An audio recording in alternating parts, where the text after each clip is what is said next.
Well, I'm glad you didn't hear that.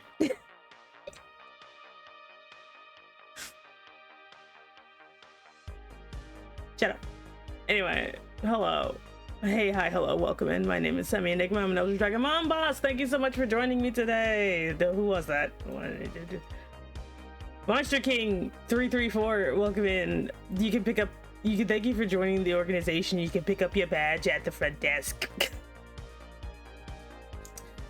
I blame Techno Satan. Anyway. Alright, let's do the hellos. Let's do the hellos. 1 second. Who we have here? Oh, hello. You're first today. Welcome in. We have Lily. Hello at all. Azure. Hello at all. Yeah, butter time. Axel. Hello at all. Cultured Nerd. Hello at all. Cass. Hello at all. What character is on the phone wallpaper? My husband, or one of them anyway. Is Banana pudding? Wait, that sounds delicious. My head hurts. And AJ. Hello, hello. How art thou? How is everybody on this glorious Friday? I just woke up like 5 minutes ago. Hey there, dragons. Scree? Hi, Jack. Hey there, Scree. How you doing? How you doing? I am Semi Enigma, Elder Dragon Mom Boss. How art thou? His name is Susabi. He's SP Susabi, which means he's extra special Susabi. He's from a game I play called Omioje, and he is one of the god characters. And also my husband. He has been in my van, not the longest, but he's been in the van long enough to get his own room. He likes to watch vintage TV, like Jeopardy. I don't know how he got the TV in there, by the way. He just brought it along, I guess. It's not even a flat screen. It's one of those old TVs from like 10 years ago that are like, you know, super large to get a bigger screen. And I'm just like, Susabi, how did you even get that in here? He's like, worry not, woman. I generate it with my own power, so it will not affect the power bill. I'm like, this is a van. But he's adorable though. Just imagine this super elegant guy just lounging on a couch. Anyway, I'm sadly being held in firm grips of work. No, not work. You'll be sad to hear that there are no more pounces left. Oh no, who could have guessed? Damn, that there's a pounce shortage. Oh no. Oh no. That's Moo just woke up 10 minutes ago. Hey, Asura, hello. Yeah, he has a box TV. Send me out here collecting men like their training cards. I'm keeping them safe. What the fuck is CRT? They're playing love only with your permission. Yeah, you're gonna have to ask for permission again because the warranty ran out. Wait, I gotta clean my algorithm 1 second. We are gonna use you today. Hey Rafi, hello. How are you? No, a pimp means I'm sending them out to serve me. No, I'm keeping them safe. There's that difference. I'm more like a warden. Oh. Hi, triple hello. Anyway, when does Vincent become a husband? I don't know. He's still an intern. He's still an intern, so we'll see. He has to go through the probationary paperwork obstacle course. Hey there, punching away. Welcome in. My name is Semi Enigma. I'm an Elder Dragon Mouth Boss. Thank you so much for joining the organization. You can pick up your badge at the front desk. Anyway, beware everyone. Semi may be collecting more men tomorrow for Valentine's Day. I don't like Valentine's Day, but you know what day I do like? I like the day after Valentine's Day. You want to know why? Because that's when all of the best chocolate is on sale and it's so cheap. Oh god, I get like a year's worth of chocolate. It's so good. So good. Hey there, Aaron, the Lich King. Hello, welcome in. How are you today? You can pick up your badge at the front desk. We follow each other for like so long on Twitter and just found you here. Damn. People just finding me. He takes care of people for you though. He do, but that doesn't mean he's husband material. Singles Awareness Day. Everyone should just get chocolate. We love chocolate. Hey there, Something Stupid. How you doing? Hey, just wanted to say I love your model. Oh, thank you. Thank you very much. I made it myself after years of dicking around. Oh man, I do love my model though. I had way too much fun making this. This hair was ridiculous. See, I'm watching a stream on the laptop for the first time. You should. Also planning on surprising Ellie with lilies. Oh, lilies are cute. That's adorable. Chocolate is delicious and good for you. There's not too much of it. Oh, but you cannot make me get choco. Why not? You don't like chocolate, Cass? You don't like chocolate? I'm still stretching a little bit. Don't worry, my voice will get crappier as stream goes along. I'll stop sounding so sultry. It's a glorious Friday. It's a glorious Friday. Question, what is your favorite chocolate? My favorite chocolate is 70 to 71% dark chocolate. That is my absolute favorite. If it goes to 80, it tastes like dirt. And if it's milk chocolate, it tastes like ass. Therefore, 71% dark chocolate. Sometimes 80 depending on the company, but usually I try to stay away from 80% because that's when they think, oh, well, we're just going to get rid of that. Chocolate or strawberry filling, that's good too. If I had to choose a filling, I do prefer salted caramel filling when it comes to chocolate. It's expensive. The smallest one costs like $1. I keep forgetting I'm rich compared to you, Cass. Speaking of, Cass, once my financial situation balances out, I'll start paying you for nonsense again. I'm glad I'm not crazy. I mean, what the fuck? I literally just go to no, chocolate has degrees, Axel. Degrees. It's the amount of cocoa. I think it's like the amount of sugar or something. I forgot what the thing is. Don't pass out. Yes, I eat ass. I like white chocolate. White chocolate's okay. It's okay, but I prefer dark chocolate. I'm just so awkward how I know it. Oh, degrees are ratio E. I'm very high class. I can't go back to milk chocolate, man. After, like, especially because American milk chocolate has it has this tang to it that's put in there on purpose because I think it's because they use rotten milk or something. And it's okay, but I'm just not a fan of it. I prefer dark chocolate. It's sweeter, it's better, and it doesn't make me want to, you know, run over a hamster or something. Let's see, my country sells anything from 100 bitter chocolate to 40. No one eats bitter chocolate. You put it in things. You don't really, like, I don't know of anyone who's like, ah, yeah, 100% dark chocolate. No, usually most people tend to use it for other things, but they don't, I have yet to meet someone who's like, I'm gonna eat that like 100%. Yeah, dark chocolate is really good. No, I hate super sweet chocolate. I like the bitterness. Ellie, however, calls me an old man for eating dark chocolate. To be fair, as I've gotten older, I've liked less and less sweet things. Or if I'm gonna have something sweet, it has to be a particular type. I think this is just something that happens to old people. Like, I used to love sweet tea, for example, and now I can't stand it. Now I actually just drink most of my tea, at most with 1 teaspoon of honey in it. Or 1 packet of sugar. I can't do, like, I used to do like 12 freaking spoonfuls of sugar and nonsense. Now I can't stand it. Everything tasted like a sugar glob. Yeah, sweet bitter chocolate. Old heads especially. Yeah, I do be like that. Good dark chocolate has, like, for the heart. Yeah, they say it's good for the heart, good for blood or something. While I use dark chocolate, just stay away, just to stay awake after an all-night. Yeah, that makes sense. Natural sugars. It honestly don't matter though. Bro, she called me old for okay, Axel, I'm gonna be real with you. If you like raisins and anything, then you're old. I'm sorry. Speaking of old, I was in my Discord the other day. You know the rare occasion that is. I was in my Discord. Now, for those who don't know, I have an all ages Discord because I am too lazy to be adult only, you know? And I do not allow adult nonsense because I don't want to see it, so I don't allow it. So there are some people in my community who are under the age of 18. Do not seek these people out, leave them alone. But they're kind of easy to spot, honestly.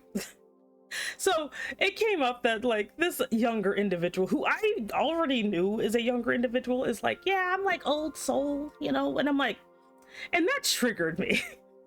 So for those of you who don't know, I am actually an older person. I'm like really old, like not elderly. I call myself a boomer, but I'm actually more like, you know, in the glorious 40s. So as a result, I take things really yeah, you saw the conversation. Well, because the thing is, I'm very protective of young people because young people be getting themselves into some trouble. All right, you guys and your raisins. Your Discord is only one of the places that I can see Ellie be silly, and it's great. I'm glad. But I am protective of young people because I know young people just don't know better, and they are also constantly being like groomed by everything, not just specific people, but everything. So whenever someone like, if you are a younger individual and someone ever says that you're mature for your age or anything like that, the person saying that is either A, they don't understand how younger people are, including children, or B, they're trying to manipulate you into thinking whatever creepy thing they're trying to do to you is okay. That is never a good thing, because I'm sorry, if you have a 12-year-old who just knows how to be quiet, that just means they're behaved, not mature. Yeah, run, block that person, fuck that. Literally, that thing, it's awkward, mainly because a lot of people just don't understand children. Now, I've worked with children from like infancy to like college age, okay? I was saying they're gonna give me a hello at all. Like, so I've actually worked with actual children, none of the pseudo children bullshit, like actual straight up have to change diapers and babysit and make sure they don't run into traffic children, okay? Children aren't bad, they're just tiny people. They're just tiny people.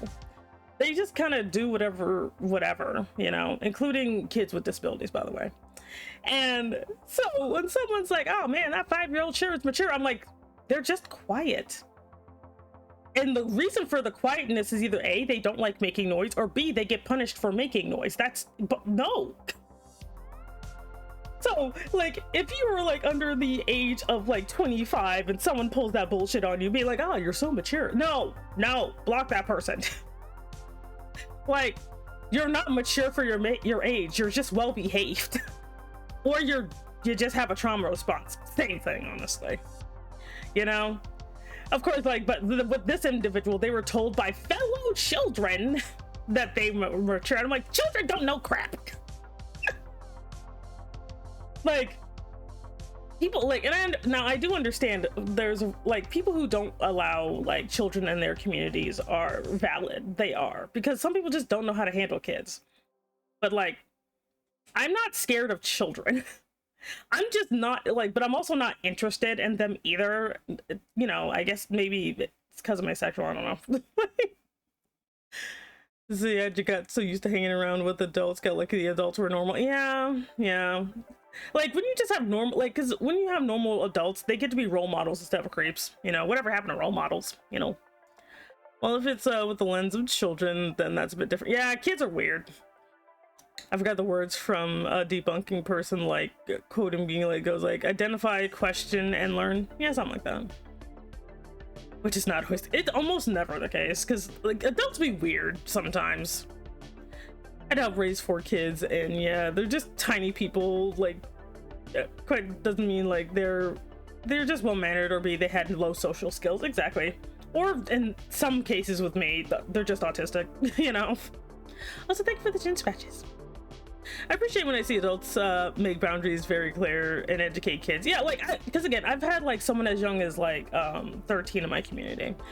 They've aged up since then, funny enough. But like, this person is not allowed in my Discord because they were a troubled young individual. But I'm just like, look, child. It's like this like freaking 14-year-old is like, I want to go interact with adults, and I'm like, stop it. Hey Elliot, hello at all.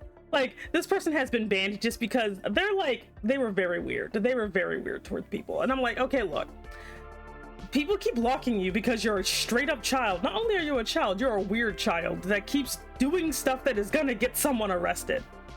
I understand that you don't want to talk to people your age because they seem like they're dumb, because you're also dumb. Stop it. Like, I'm just like, a child. Like, you know, like, they've gotten better, but like, good lord. Man, I remember when I wrote a school essay on how Will Smith was my role model. Good times. Yeah. When your bones start cracking, then you can start talking. I told like this person that an old soul is not a real thing. Old is when you have the time to look back upon your life and figure out what you have learned. And also when your freaking back hurts for no reason. You know?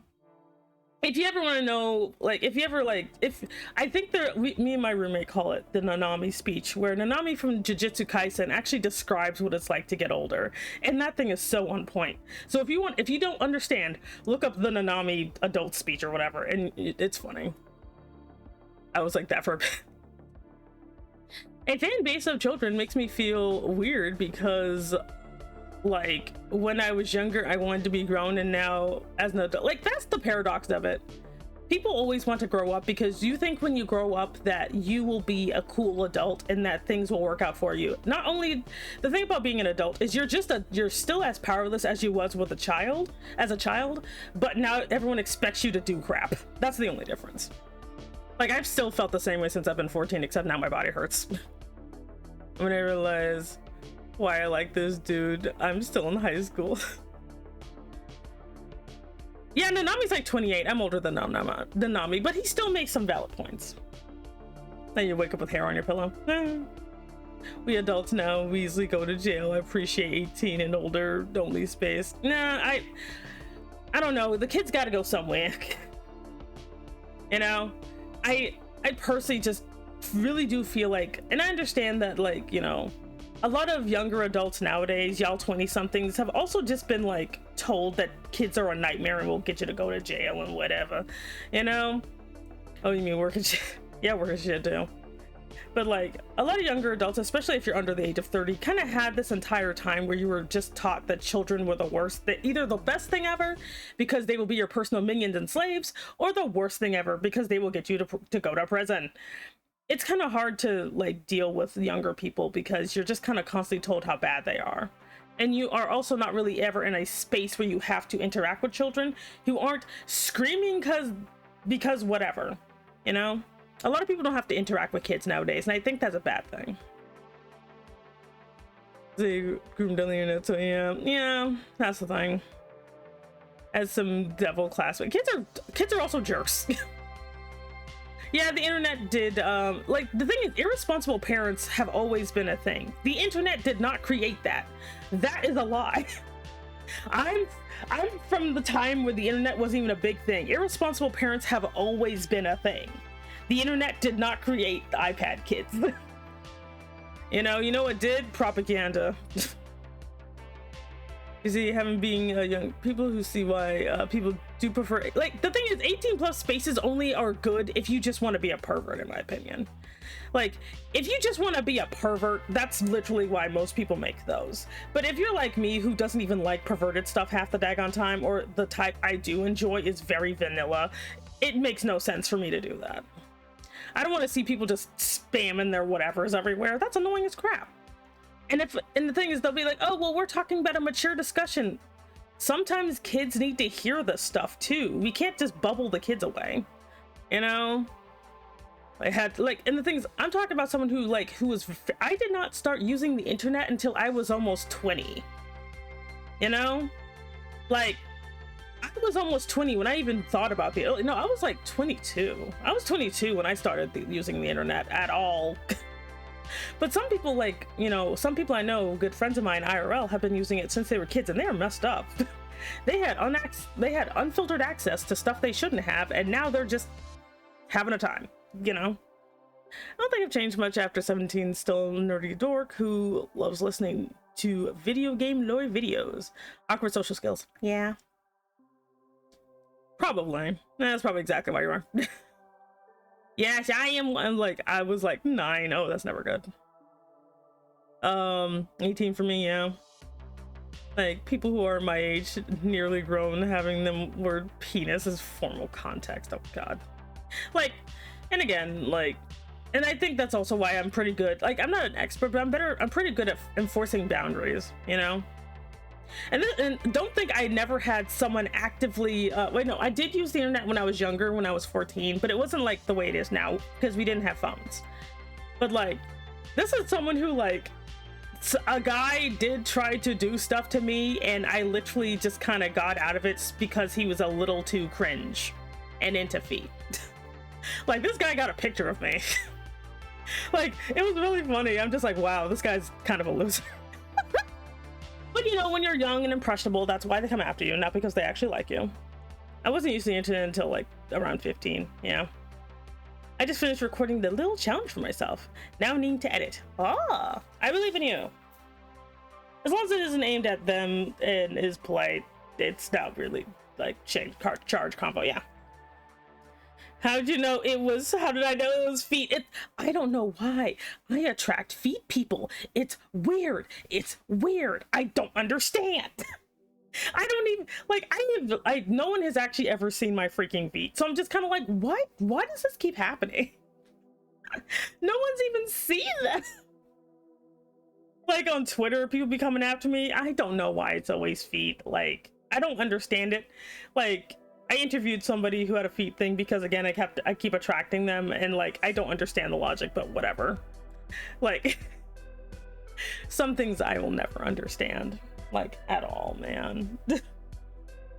But no, like, so, and again, since I am an older individual, I have gone through stuff too. So it's not like I'm like, you know, I understand how this stuff tends to happen. So I try to warn kids against it, but I also do know that that's why the other reason I refuse to do 18 only is nothing attracts an underage person faster than saying they can't go somewhere. If you're like 18 plus only, some freaking 13-year-old is like, challenge accepted. You like that, you know, that meme with DW? Being like, joke's on you, I can't read. Like, they're just that. Just remember Shane quote here. Oh, like, that's why, and I think that's why, like, my community surprisingly doesn't have a lot of younger people, and the ones who are here have been here so long they turned 18. Like, there's like 4 like people who've turned 18 since they've been in my community. So because it's just not that big of a deal. Mystifying anything will attract curiosity. Yeah, pretty much. Especially people young. Like, there's like one person who I'm pretty sure is like 12, but you know, they're only on Twitter. I don't know their age and I never ask. Unless your ID face verifying member name, its name possible. I feel like I've been here since 2022. Yeah, I was kind of like that when I was a bit younger. Yeah, that's how it is. Like, because you don't really have, that's the thing. Younger people don't quite have the capacity to understand consequences. Like, they kind of do, so they're not stupid. But that part of their brain hasn't really solidified yet. So that's why they'll do stuff even though it's blatantly not good for them. You know? It's not a bad thing. That's just kind of what it means to be a kid. You know? That's how they keep breaking limbs and crap. Like, yeah, as an adult, jumping off the roof is a stupid idea, but as a youngin', you know, I can make this work. I can look cool. You know? That is actually insane. Yeah.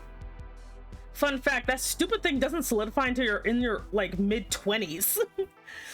And in my opinion, you never really figure out who you are until you're 30, which is why anyone who has kids under 30 always has a hard time. Twitter is horrible. I love Twitter. I love Twitter. Possibly. When I was younger, I was on demon time. Oh, I was a nightmare when I was younger. I gave my mom actual nightmares. Born too early to explore the world, born too late to explore the stars. Just born in time to see Semi rage over anime. I do rage over anime, don't I? I gotta wait till I'm 30. Yes, honey, you will not be an adult until you're 30. Jumping off a roof, damn, I climbed my old school roof and my cousin's roof. Don't ask. Cass, what? Cass, I love you. Trying to throw pebbles at my friends. Fun fact, when I turned 21, I didn't care to start drinking, but my college roommates tried to drug me. They snuck alcohol in my drink. And they're like, you gotta drink alcohol on your 21st birthday. And I'm like, I don't wanna. And they just snuck it in there. And I'm like, why does this taste so weird? That's not cool, but I did not realize how bad that was until I was like, until I graduated college. But I'm like, this tastes weird. I don't like it. It's like, well, it tastes weird because we put beer in it. I'm like, why would you do that? Oh my god. I thought I was immortal when I was your, like, everybody does. Everybody does. And that's not a bad thing. You know, it's not. Kids do stupid crap because how else are they gonna learn? You learn by doing, children. And by children, I mean anyone under 30. If you're under 30, you will do stupid crap. Just, you will.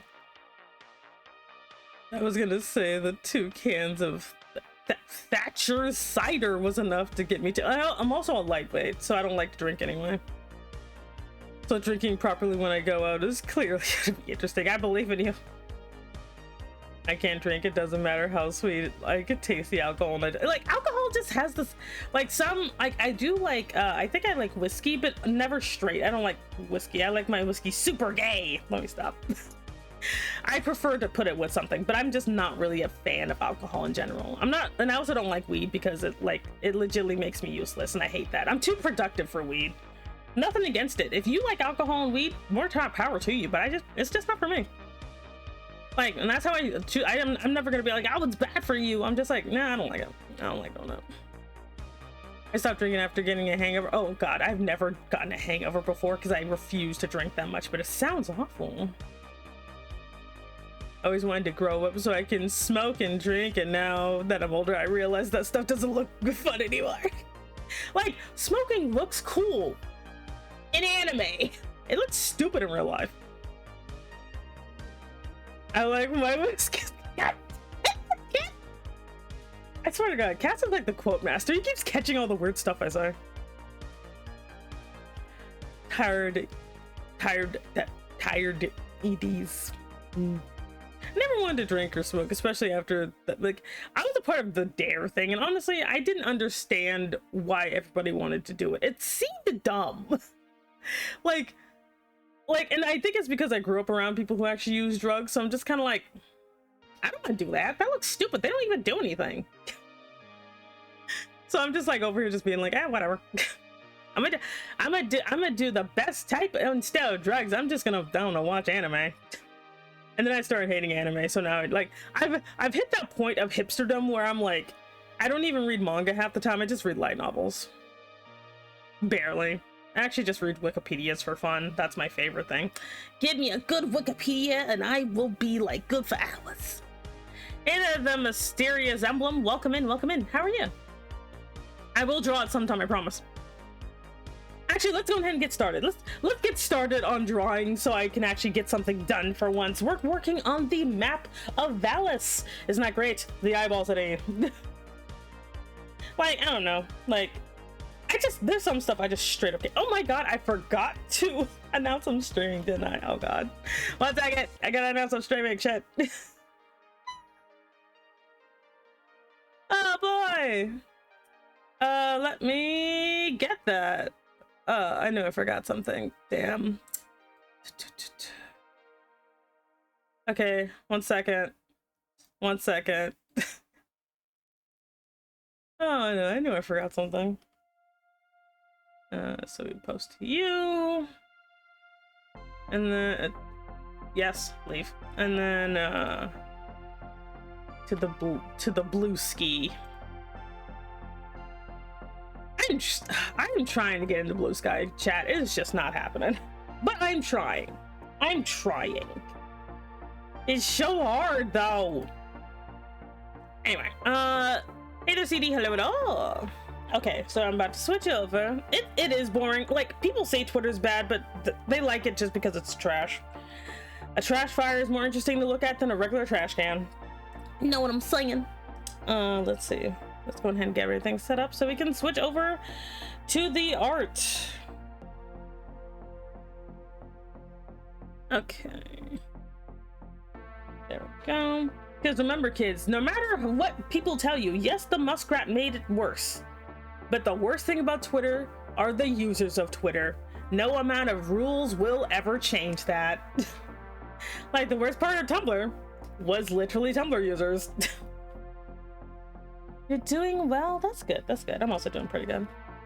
We're about to switch over to art because I am an art VTuber. Sometimes.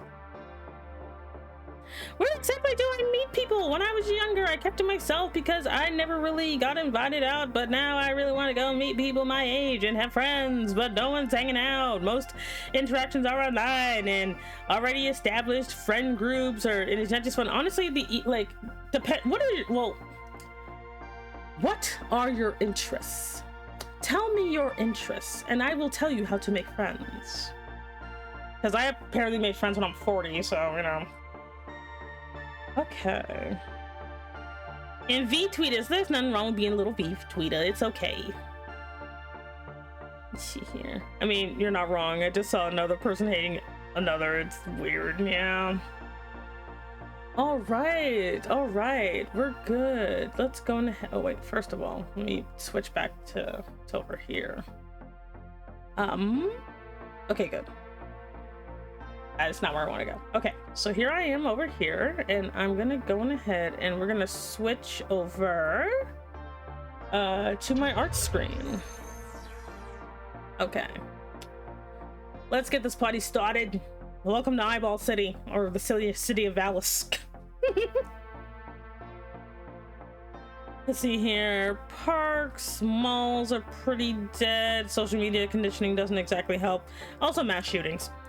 Interest. Well, it kind of hit me hard. I've always been flexible. Currently, I'm going to the gym, but I also draw in game. Okay.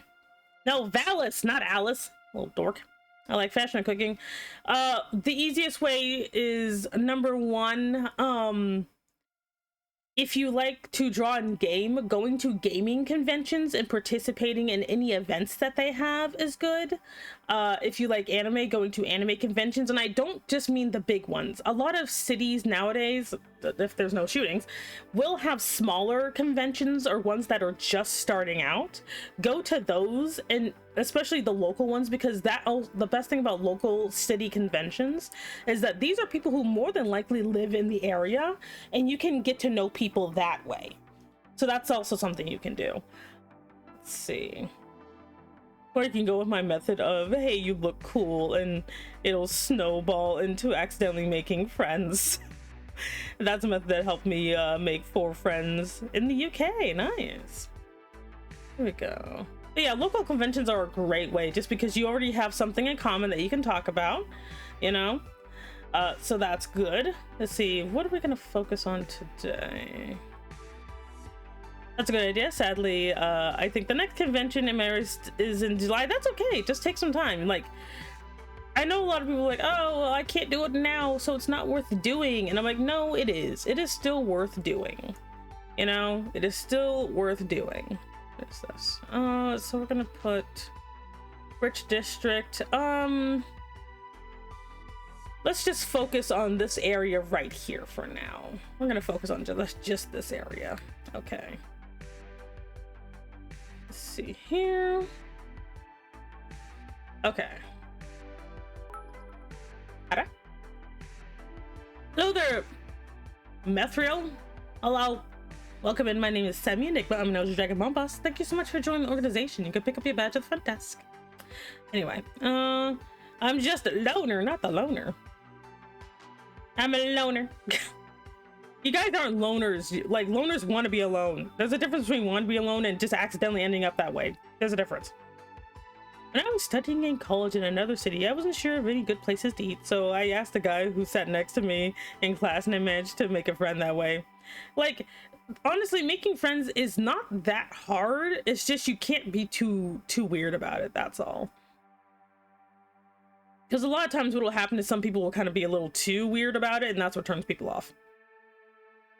I agree. Conventions are a good place in terms of socialization. Unfortunately, I barely get to interact with any cosplayers or con goers, but it's going to take some time. And yeah, the community is built for a specific niche. Yeah, like, and the thing is, whatever your niche is, like anime and stuff like that is one thing. Also, if you are into art, another good thing is, like, depending on your city, there usually are some local art events, especially if you do have any type of museum or anything, or festivals. Go to those. Like, those are a great way to go. Caught your blue sky, and you mentioned designing a city, and I was like, oh yes, someone who does world design. Oh, I love world building to an absurd degree. I was actually thinking about orcs the other day after stream, and I figured out how to make my own personal orcs. I still don't have goblins. I don't think I'm gonna have goblins, but I do have orcs. They're gonna be the Tarragonians. I actually, because whenever I make a people, I like to give them their own special thing. So tell me about your orcs. Of course Elliot would like the orcs. so basically with the Tarragonians are actually going to be on the east. They're on the eastern side of things, so they're not on this continent that this city is. They're on another continent. But they're tribal because I like that. They live near the Great Plains. They have green skin and black hair, which will turn white as they go older. One of my most interesting, because I also like to give everybody a distinct thing. Let's see. We'll just put this as the, what am I gonna put this as? Okay. We'll say District 1. Which is basically what most people tend to run into, is District 1. Anyway. Fortunately, been a victim of my own self. I gave away 400 to a friend who asked. Yeah, never give people money like that, man. Never do it. Even if you can. Even if they're a friend, don't do it. Wish VR chat was less horrifying for connecting to many people there for less social thing, yeah. Angel, hello, hello! How's my favorite cat, femboy? How you doing? Are you still femboy or have you transitioned into masculine man? Stop. Yeah, you doing? Let's see. What am I doing? Oh, okay. Wait, let me turn this back on. There we go. I just turn this down. Okay, so we have the market. So what I'm gonna do is I'm gonna basically make some. What I'm gonna probably do is just make some whatchamacallits. Let's see. We'll use this color for that. Twink death hasn't gotten you yet. Oh yes, be Twink immortal. I believe in you. You can do it. Oh, that sounds so wrong. What do you mean? Oh yeah, but like my identifying thing with my orcs, aka the Tarragonians, because they're not called they are not called orcs, is basically the way they treat death is different, because I want to give them their own unique thing. So the way they treat death is that when you basically they like to kind of live life to the fullest, you know. And so with them, when they are basically, they either would like to die doing something important like hunting or whatever, hunting, fighting, they prefer to die that way. However, if they basically end up just kind of getting too old or too sick or too injured, the tradition actually is to be executed by your family members, preferably like your dad or something. They don't see it as a bad thing. They see it as kind of like, the tradition is basically especially for parents to be executed by their own children. It's kind of like, I brought you here and you take me out. And just like everyone else, they do have a core, and basically they like to save the teeth, some of the bones, and the core of their family members, and they usually make that into jewelry because it's a way of keeping them with the rest of their family. And I think that's actually pretty cool. That's actually just, and their god made them this way. Their god is like their first ancestor, because again, this is a god-based game, not god-based game. Yeah, you caught a good one. Also got a reference back to the origins of goblins. If you're looking for a starting place, check European, like, the thing is, like, some things I use history, and some things I don't. Goblins are one of those, they're here because people either want something easy to kill or to be weird. So, you know. You're awake. Hey there, Elia. You doing? Orc Vikings? Kinda. They don't really raid per se, because, no. Thanks to Ellie, my social skills have improved. Before dating her, I was very much a recluse, and now she encourages me to go out on weekends. It's been fun. Yeah, now we're friends, and I'm still looking for ways to blackmail you, because that's what friends do. The whole meaning of keeping the family. Yeah, like, I wanted to make it so that, because again, I'd like to have also different faith types too. There was a parent on Instagram trying to justify her child trying to feed her a thumbtack and hidden in a waffle. Harmless prank. Oh my god. Her son was just creative different between pranks and bodily harm. No. Now imagine an orc with a necklace filled with cones from their ancestors. What races are there again? Do you have a kobold equivalent? Or are they just, it's like, technically, I don't, like, monsters are not, monsters are, how do I put it? Monsters never include sentient species like, you know, like demi-humans or whatever. Like they only call monsters things from like the wilderness. You know, they don't really call, if you are like humanoid and if you're humanoid and can have conversation, you cannot be classified as a monster in this world. They don't do that. Now, some human communities tried early on, it didn't quite work. Because remember, humans were made by a dick. But yeah, most if you can have you can have a conversation, you're technically not a monster, though high spirits are a weird category. Like high spirits and like king monsters or monsters that are like the king of their class are kind of different. But if it's like, you know, if there was like a freaking group of sentient slimes or whatever, they wouldn't be considered monsters, they'd just be people. If you have kobolds, now we don't have kobolds, at least not yet, because like I have to justify their existence. Like I can't just put them in there because it's a fantasy classic. I can't do that. Like I myself cannot do that. Because I have to be able to make characters from these. Have you seen Smelly in the Forest Spirit? I have not. Because I've come to terms with that. Like, that's why my world still does not have horses. But it does have horse people. Let's see. Yes. Didn't you add dragon? Well, lizard, like, I didn't add lizard people. They were already there. Lizard people are classified under beast folk. Like, beast folk is just animal plus people, therefore the lizard folk are automatically under there. Because that's just how I roll, apparently. Because I can't be doing that freaking, you know, lizards are not it. No, just like we have beast folk just go under the same thing. Okay, that didn't work. There's a god of dreams. Yeah, he's the main one is Nocturna, but her hilarious dwarf son Belle is the other god of dreams, because that's basically what she used to make him. Is she used the dreams of the dwarves. The only reason that the dwarves are called dwarves is because they don't have their own land technically, so, or they were not created by their god, that's why they're not called Bellians or whatever. Because if he did create them, they would be called Bellians.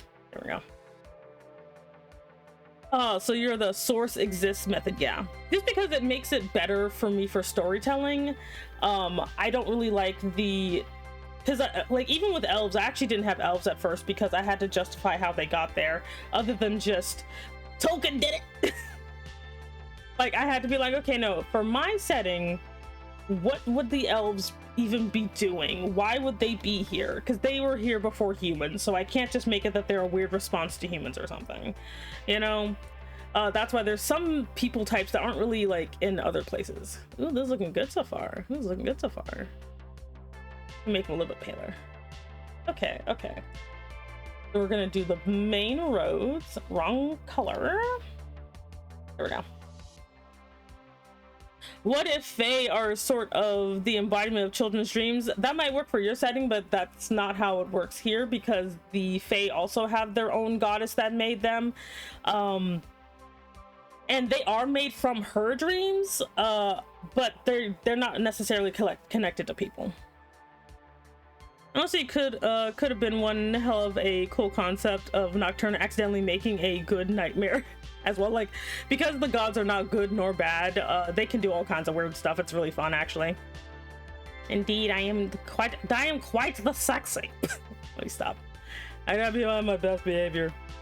Okay, wait, let's meet you right there. Yeah, there we go. I mean, there's technically like nightmare, like a nightmare by like, in my opinion, has to be something that actually deeply scares you. So something can seem like a nightmare but not actually be one. Let's see, we're gonna just put you here. Okay. That looks good for the main roads, or the main ones. Okay, cool. And now, what size is this? 40? Let's go down to 20 and make some smaller divisions. Let's see. Here we go. Oh wait, no, I need smaller than that. Let's go with, how does 15 look? Still too big. 10? There we go. Okay, so now we don't have to start making sense. So, yes.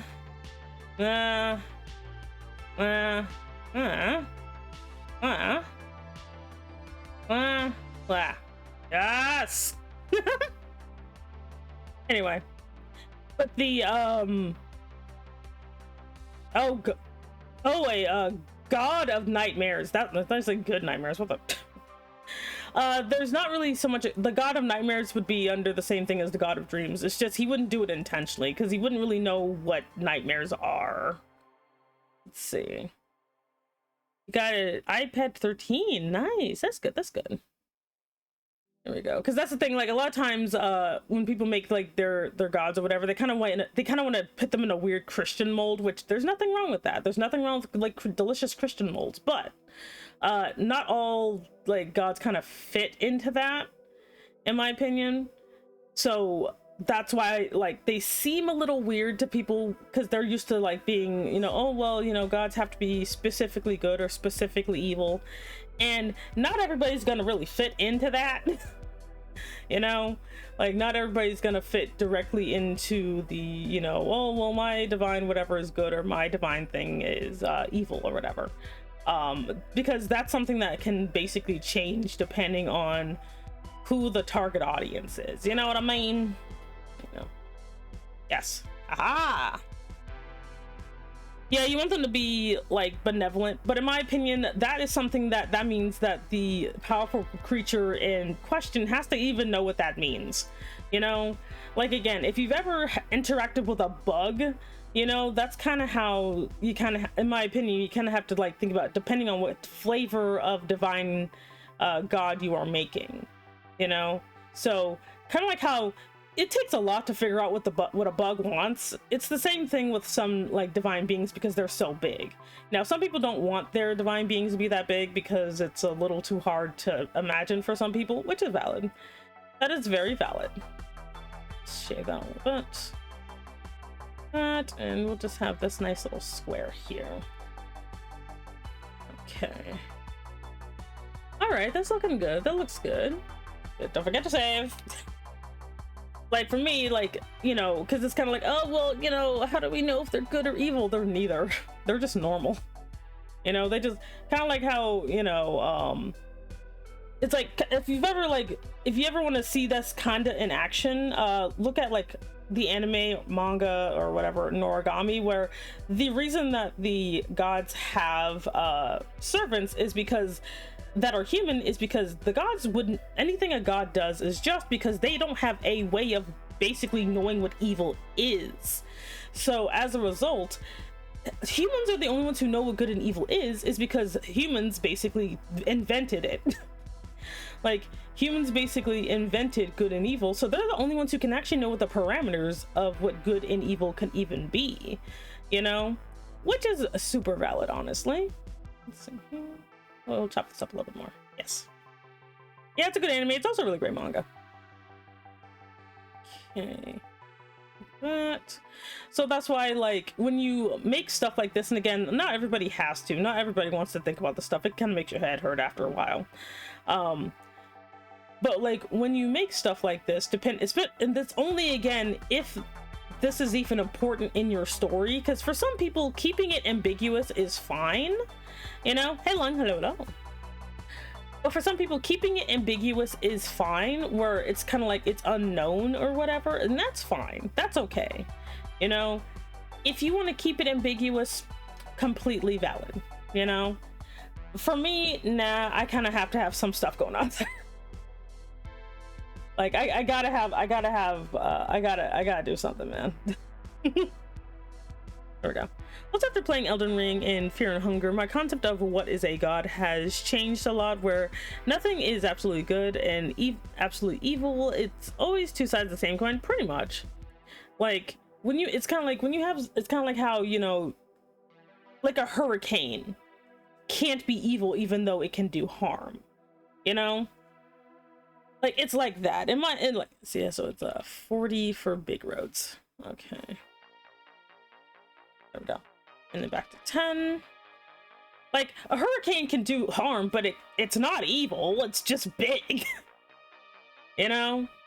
Like it's, in my opinion, it's like the same concept of, you know, when you have something that's just really big, you can't really say it's evil, you know?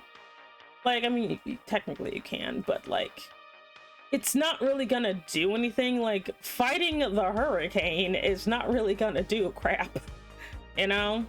I'm gonna get some variation up in here. Okay, how's it looking? Let's see. Okay, I can divide that smaller if I need to. Let's see, what else are we working with here? What is... Oh. Wait, where is everybody? Okay, so this is the market. Okay, if that's the market, I'll have to actually make some stuff, let's see. We're gonna do this. Okay. We're gonna make this here.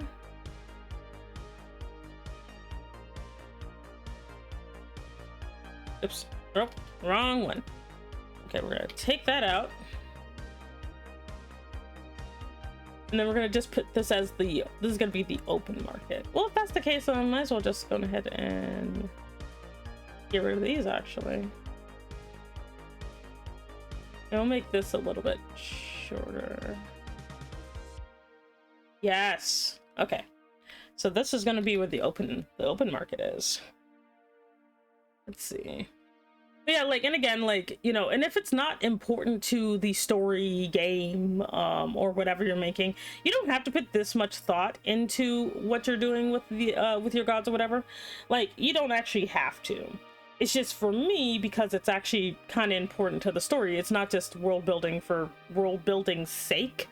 That actually is supposed to do something. You know. There we go. And yes. So gods are just large energy source. Not kinda. It's, how do I in my world, it's like the gods are, all of the gods are gods of creation. There's not just one god of creation. They all can do it. If you are basically high enough to be a god in this world, you have something that's just I've called the Song of Creation, which means you can just make stuff. Like, the gods just make stuff. You know, they interact with each other and they make stuff. One of my favorite gods is literally, he came into existence just so he can shrimp on one particular goddess, and that's all he ever does. He's like, I shall shrimp. I am the god of shrimps. You know? Because I just like the idea of gods just doing whatever the crap. So you literally have, like, you know, they will literally just spawn out of nowhere. Sometimes other gods take notice, sometimes they don't.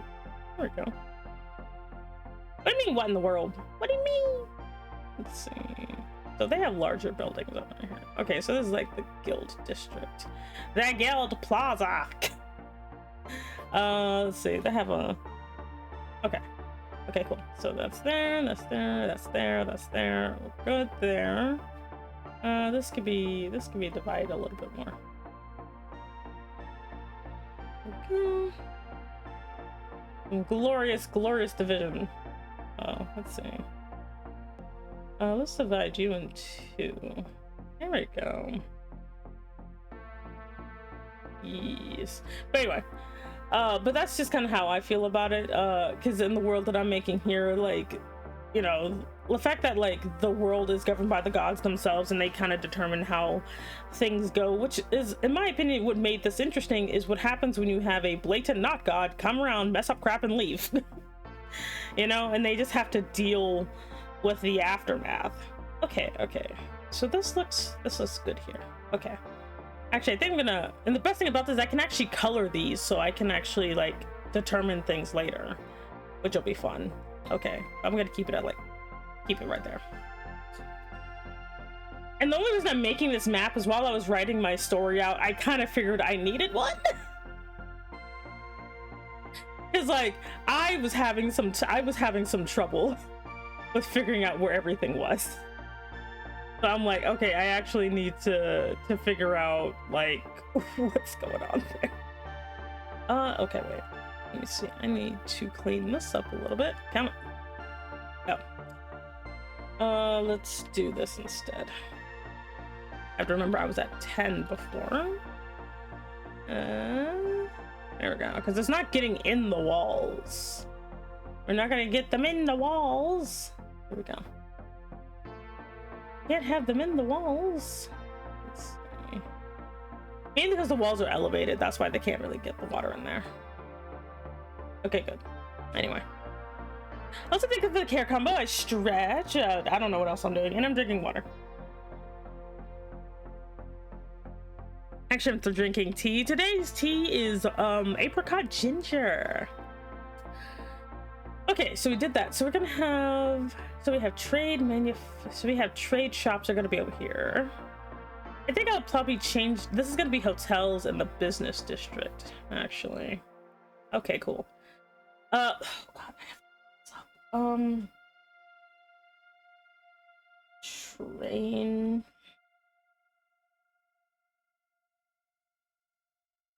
What does a train station look like?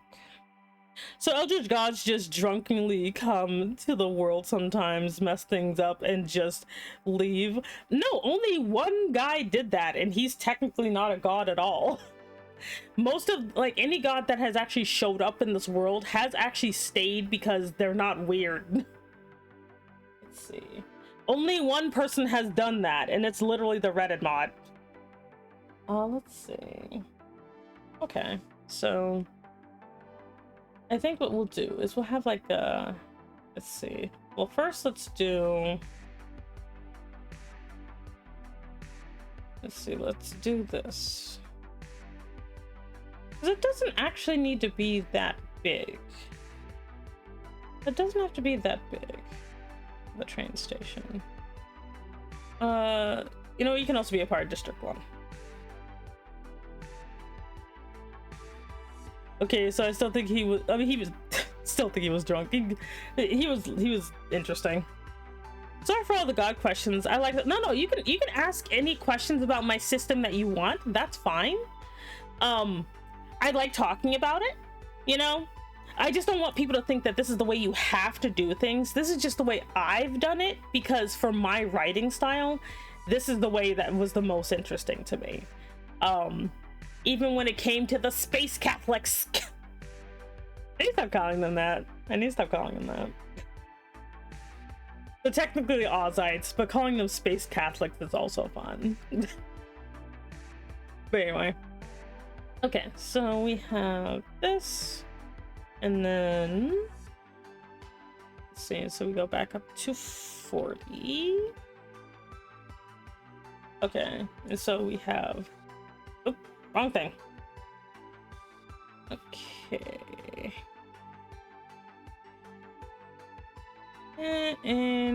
Okay.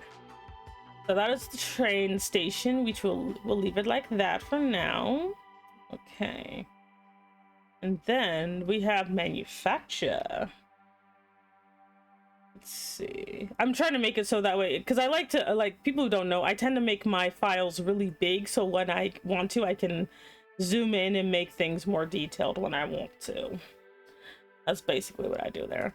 But yeah, I don't necessarily call it a power system, but like I do like the idea, because remember, this is one of those settings where a bunch of isekai nonsense happens, you know, I'm not lying. I'm thinking about what to call my novel. I used to call it like In Another World with Stella, but now I kind of want to call it Isekai Nonsense. But I don't think anybody would want to read a novel called Isekai Nonsense. Like, I don't think anybody would want to read something called Isekai Nonsense. Because then they'll just be like, they'd probably think it's wackier than it actually is. And that might be a little difficult. It's like, how is this Isekai Nonsense? This doesn't feel like Konosuba. You know? Let's see. So we'll do some smaller factory buildings here. So smaller factory buildings. And then we have the big uns. We have the big uns here. Let's see. We'll separate you into 3. Yes. Isekai Nonsense is way better than the usual light novel names nowadays. Oh my god, I feel so bad for like the light novel industry because like looking at it, it's a little bit sloppified. It's a little bit sloppified, you know? But there is so much nonsense in those things. It's just like, you know, oh, I collect a harem in another world, like or like, I don't know. Or they'll ask you a question. You know, is it bad that I tripped into an isekai fantasy and now all of the big boobed ladies love me? Like, I'm just like, what is this? You know, like, it's always something weird like that. And I understand it's kind of like they have to kind of figure out ways to be like, you know, I don't know, better, but I'm like, ugh. It's so ridiculous though. See, oh wait, I forgot we have the Noble shopping district up here. We have the Noble shopping district up here. Because I'm sorry, if you're like a noble, you're not gonna go down to Pleb Town. Pleb Town. But like, I don't know, like, because I do love me some light novels, but sometimes I do agree that they're a little like, you know. I think when there's the power fantasy ones, in my opinion, are kind of the ones that like they get popular because they're very much like, I just want to escape the fact that I hate my life, so I'm gonna just watch this popcorn nonsense. I stubbed my toe, got a heart attack. Now I'm tasked with saving the world by defending the Demon King. Yeah, that's probably something that would happen. I like it.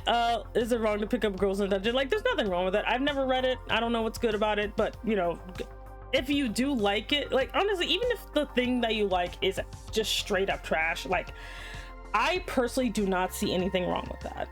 You know, because I like trash. I like me some delicious garbage. I'm basically a raccoon sometimes, you know? I kind of feel like they are scared that the story alone isn't good enough, so they try to attract with weird titles to attract people. Yeah, no, that's valid. Like, because the other thing a lot of people don't really know, like a lot of people don't know this, but a lot of isekais, well, not just isekais, but a lot of like light novels that are published basically are done so by they're basically done so by very, very constrained means. A lot of people don't know that. So a lot of people don't realize that, you know, they don't really realize that some of, like, a lot of these stories are sloppified basically because that's just what the industry wants. They don't really want stuff that, you know, is too hard to, like, you know, do, or too adventurous or whatever. You know, The Devil's a Part-Timer is good. Yeah, I like that one too. I'm not wrong to see the fridge isekai got adaptation, and recently my brain told me about the isekai where the MC is the pool and offspring. Yeah, sometimes they're just there's some I don't really want to get into just because I don't feel like engaging with the premise. Not that I don't think the premise is good, but I don't want to engage with it. Like that one with the mom, like the do you like your mom or whatever attacks. Like, I'm not gonna get engaged with that, even if it is secretly good. I don't care about the premise because no. At first I was gonna read the something in another world with my mistress or whatever, where it has a dark elf on the cover. But then I read the synopsis and I'm like, oh hell no. If she is not being a queen, I'm not opening the door. What do you mean pretending to be his master? Cowards? Cowards? Just let him be a beta and be done with it. But no, they're like, well, we can't have her actually be dominant. That's scary. What? And I'm like, oh, god damn it. I think people don't care about the one for them. Yeah, they don't. That's just like, what was it like when?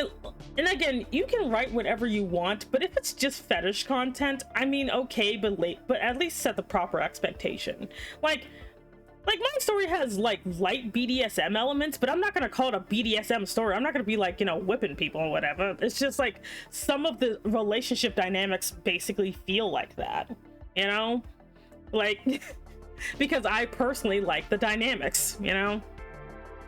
The idea of being isekai'd with your parent can be interesting, yeah, but then it's anime, so the family member has to be creepily incestuous somehow, and I'm like, no, stop it. Stella's isekai nonsense adventure, I can't. Mainly because like the only reason I don't want to use that title is it's not, I don't think it's goofy enough for it. If it was goofier, like it was a bit of a spoof, then yeah, I'd probably like use that title, but I'm like, I don't think it's goofy enough for it though. And I want to set the proper expectation, like that's like always the problem, isn't it? Let's do it like right this big. Okay, we're gonna just chop this out here, and then we're gonna also chop it out over here. There we go. Wait, no, I need it to be bigger. Let's try this again. Let's make it a little bit bigger, maybe. Ooh, that's way better. Let's see. Here we go. Probably not over there though, just over there.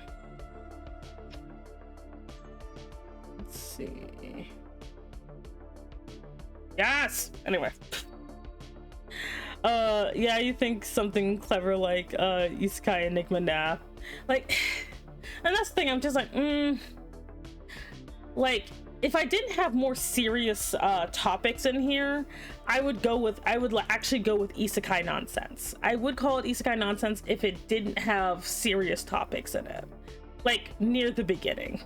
You know, like this series will treat slavery seriously, for example. Hey Malcolm, hello at all, welcome in. Besides isekai, how do you write dialogue? The way I tend to write dialogue is very much how people talk in a way, you know. Like I tend to do very much like there's like your main conversation and then there's just side commentary. Like that's how I tend to write. I tend to write that way. Let's see, there we go, I made a mistake. No, let's shave up a little bit more. Yes. Like trying to think of because there's also like the best thing about that I like about web and light novels is that you get to have inner monologue that you don't really get to have in regular novels. Yogurt. Yogurt, say it. It's like kind of like for example, let's go with let me think of that. So when it comes to dialogue, it's kind of like, you know, honestly, just when someone like just using the so and so said is fine. Because when people are reading, they really don't care. Like, a lot of times they'll be like, oh, I can't just use the word said because then it gets boring. But have you read a book? Have you really counted how many times someone wrote the word said? No, you haven't. You know, honestly, I keep said as a default unless they're doing something distinctive like yelling or whispering. But if they ain't doing either of those things, I'm gonna just use said. People can fight me. Like legit, because when most people talk, they just talk normally. Also, hey there, Rusty Inks, welcome in. My name is Semi Enigma. I'm an Elder Dragon Mom Boss. Thank you so much for the raid. We are making a city map that doesn't look like an eyeball, I swear. How are you? What were you doing today? One trick is to completely skip these said statements if the conversation between two people. Oh yeah, absolutely. Who's this? Try, oh god, Try Korth. Hello, welcome in. Thank you for joining the organization. You can pick up your badge at the front desk. Oh, but how are you? How are you? Like, if it's between just two people and you want to have a fast conversation, yeah, you could just make sure your characters have a distinct voice. Like, so for example, I will give you an example. If a conversation is between Stella and Leo has they both have a very distinct way of talking. Leo does not use contractions, which means he will never use the word can't. He will say cannot, you know, or something like that, but he cannot use contractions. That is his distinct voice. He's the only one who does it. This is not a demon thing. This is a Leo thing. Stella has a very casual way of talking and will periodically use very hilarious lingo or make up words. So if those two are talking, you can pretty easily figure out who's saying what, you know? We were speaking about D&D and stuff today, so I thought I would bring the energy to you. Oh, what are you talking about with D&D? Also, if you need a raid and run, I also understand.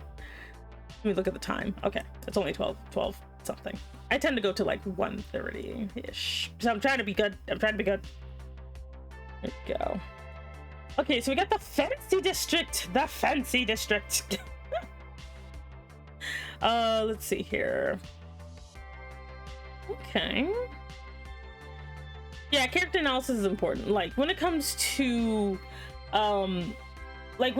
making your characters, like when they say give them a distinctive voice, it's not necessarily like just kind of make it that they just talk a certain way. Like that's it. That's all they're saying, is that they just talk a certain way, so that way when you have more than one character in a scene, you don't accidentally blend them together, because that tends to happen a lot. People will accidentally blend characters because, you know, it's kind of like if you have two plucky Genki dudes and they're talking to each other, you won't really know who is who half the time. You know, don't do that. Don't have two plucky Genkis. We were speaking mostly about characters and campaigns, and we have all been in Baldur's Gate 3 companions. Also, your model is so cool. Thank you. I made it myself. That's cool. I love me some characters. I've never played the Baldur's Gate. I might do it like in 20 years or so when the internet has firmly faded from everybody's memory. I'll probably start playing it then. Let's see. I am making a glorious city map because I'm that weirdo. I'm just like, God dang it. No one makes these things. I mean, people do, but people don't.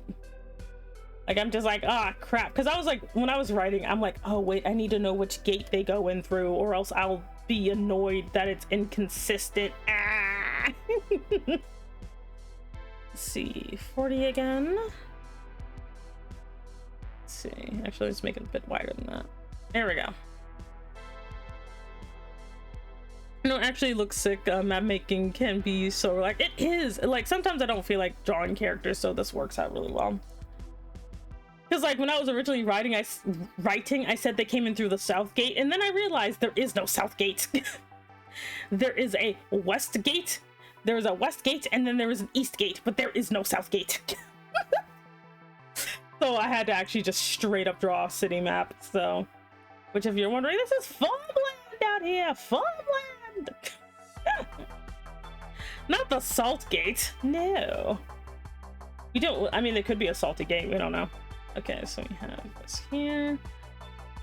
Oh man, I'm gonna have way too much fun getting to the red light district and the slums. We gotta map out the slums, and then we gotta map out the mega slums. I think I'm the only person who intentionally puts slums in every city I make. Like, I was hanging out with Volprick one time, and I was making a city in Tiny Glade, and I'm just like, look, Volprick, I made the slums. And she's like, why would you do this? She's like, what is wrong with you? And I'm like, no, I need to know where the ghetto is for plot reasons. I need to know that, and the red light district, just because it's a pretty integral to the world, you know. Like, I know, like, I'm not saying you have to do stuff like that. Like, honestly, no one really cares, but like, I need to know. Like, I need to know where the red light district is. Let's see. There we go. Yes. Yeah, we got the mega slums that aren't even allowed in the city. Oh, well, I was like, because I'd like to bounce between doing outlines and prose. Prose is when you're actually writing the story, by the way. So I was bouncing between the two, and so I'm like, okay, so I have to redo my outline a little bit. And so Kirk and Domon show up. So for those of you who don't know, Kirk is like one of my staple characters. He's basically this hey, Hexicles, hello. But like, I know your name's not Hexicles, but that's what I call you. Anyway, so I had to bring Kirk is like one of my favorite characters because he's like, yeah. So instead of a piece of cheese, you may fascinate Semi by giving them world building. Yes, I love world building so much. Like, even if I don't agree with your world building, I don't care. I want to hear it. Like, as long as no one's like, you gotta do that, like, as long as no one tells me what they have to do with my world building, I don't care. I like hearing other people's world building, you know, because it's just interesting to see what people find important. That's kind of how I see it. Okay, so we got manufacturing. Let's see here. And okay. Then we got the little shops. We got the little itty bitty shops. Let's see. Okay,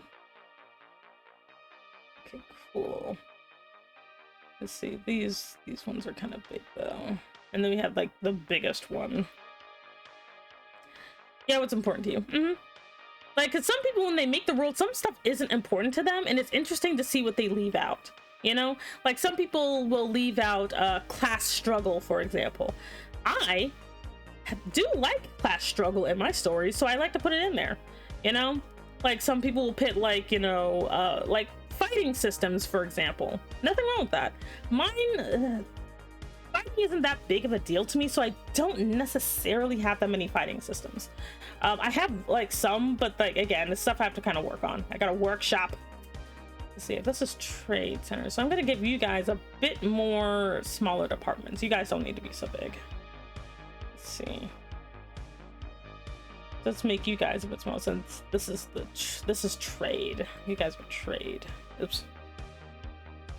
There we go. Okay. So we're gonna probably slice you up really tiny. Real tiny. But anyway. But no, I just feel like, you know, when it comes to world building, like, especially because, like, I also don't want to fall into a world building trap because that is so freaking easy to do.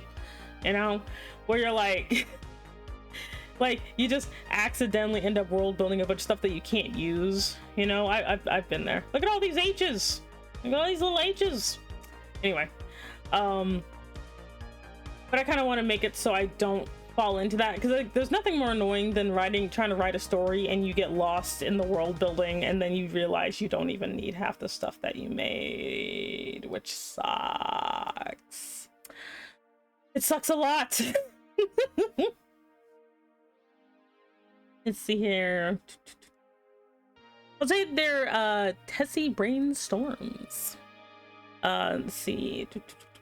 A suggestion on how one might represent a city. Oh wait, I may have an idea. I have a city built on top of itself with a citywide park cistern for a roof, and the canals made of quartz to supply most of the light of the city, and aside from the enchanted crystals that resonate sunlight into subterranean farms. Ooh, that's actually pretty cool.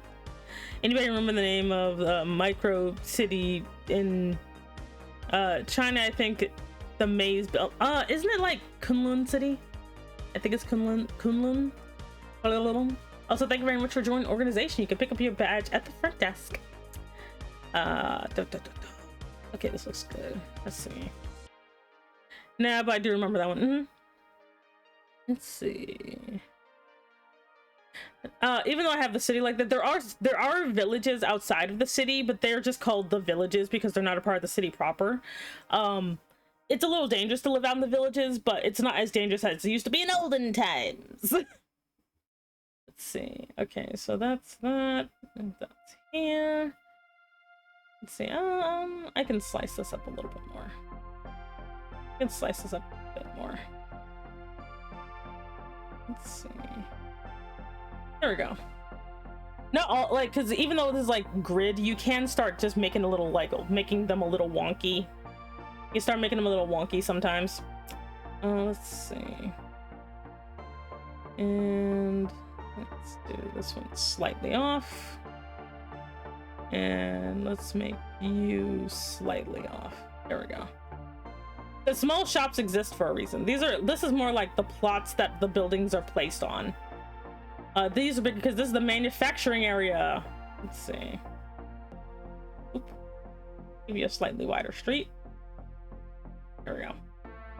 All right, now we're coming to the red light district. Woo! Where are all the hoes at? Let me stop. That is mean and disrespectful.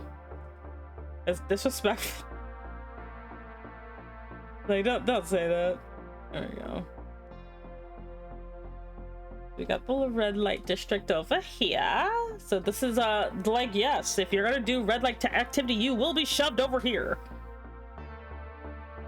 Yeah, Kunlun. Where the escort's at. See, I'm gonna look at maps to figure out how to map my. Honestly, looking at Google Maps is a great way. Google Maps is a great way to figure out how to do city planning. Back to the map. Hey there, how you doing? Mocha, how you doing? Welcome in, welcome in. Happy Jason Voorhees Day. Oh yeah, it is Friday the 13th, isn't it? I'll say Matthew, hi. Let's see. Now for here, they're gonna have smaller streets. So you're gonna be, your main road is 15. No, it's gonna be 20. Let's see. Oh, damn it. Okay.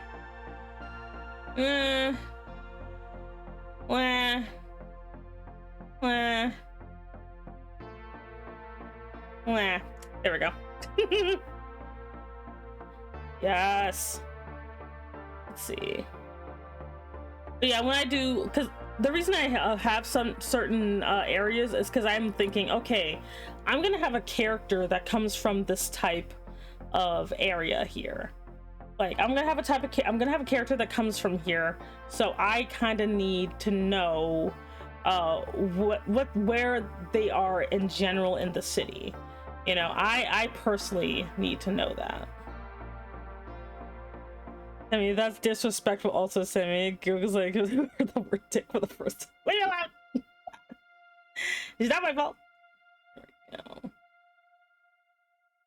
we go. Okay, figured out an interesting way both rework my city and make it visually representative. Now, I'm not making this to scale, by the way, because yes, I have the ability to make it to scale, but I'm not going to. I refuse to use my architectural knowledge for this nonsense, but like, I know how to do it. I'm like, oh god. And that's a lot of brothels. Anyway, let me stop. Oh. Give a demon name? Wait, of one of my demons or to name one of your demons? Because if it's one of your demons, I'm gonna give him a stupid name. I can't wait to see how this comes back. What are we making the map for, if you don't mind me asking? I am making a web novel. I say light novel, but I really mean web novel. Basically, I'm making a web novel, an isekai fantasy where a woman gets isekai'd by her separation anxiety demon who simps for her way too hard, and he also isekai'd several other people, but that's not important.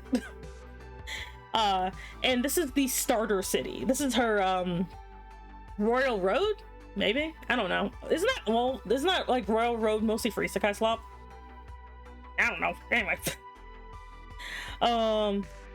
Let's see, doesn't ever stop you from using your architectural knowledge for nonsense. I mean, I could. Like, I know how to make things to scale. I have to get out the protractor. Anyway. Side views of basically micro walls, cities, and stuff like that. Okay. Name one of mine. I mean, you named the guy Turnstile, but I can't identify if it's turnstile or turnstile. What, like, spell it however you want. I kind of like the second spelling, not gonna lie. If I was gonna name you a demon, it would be Matron.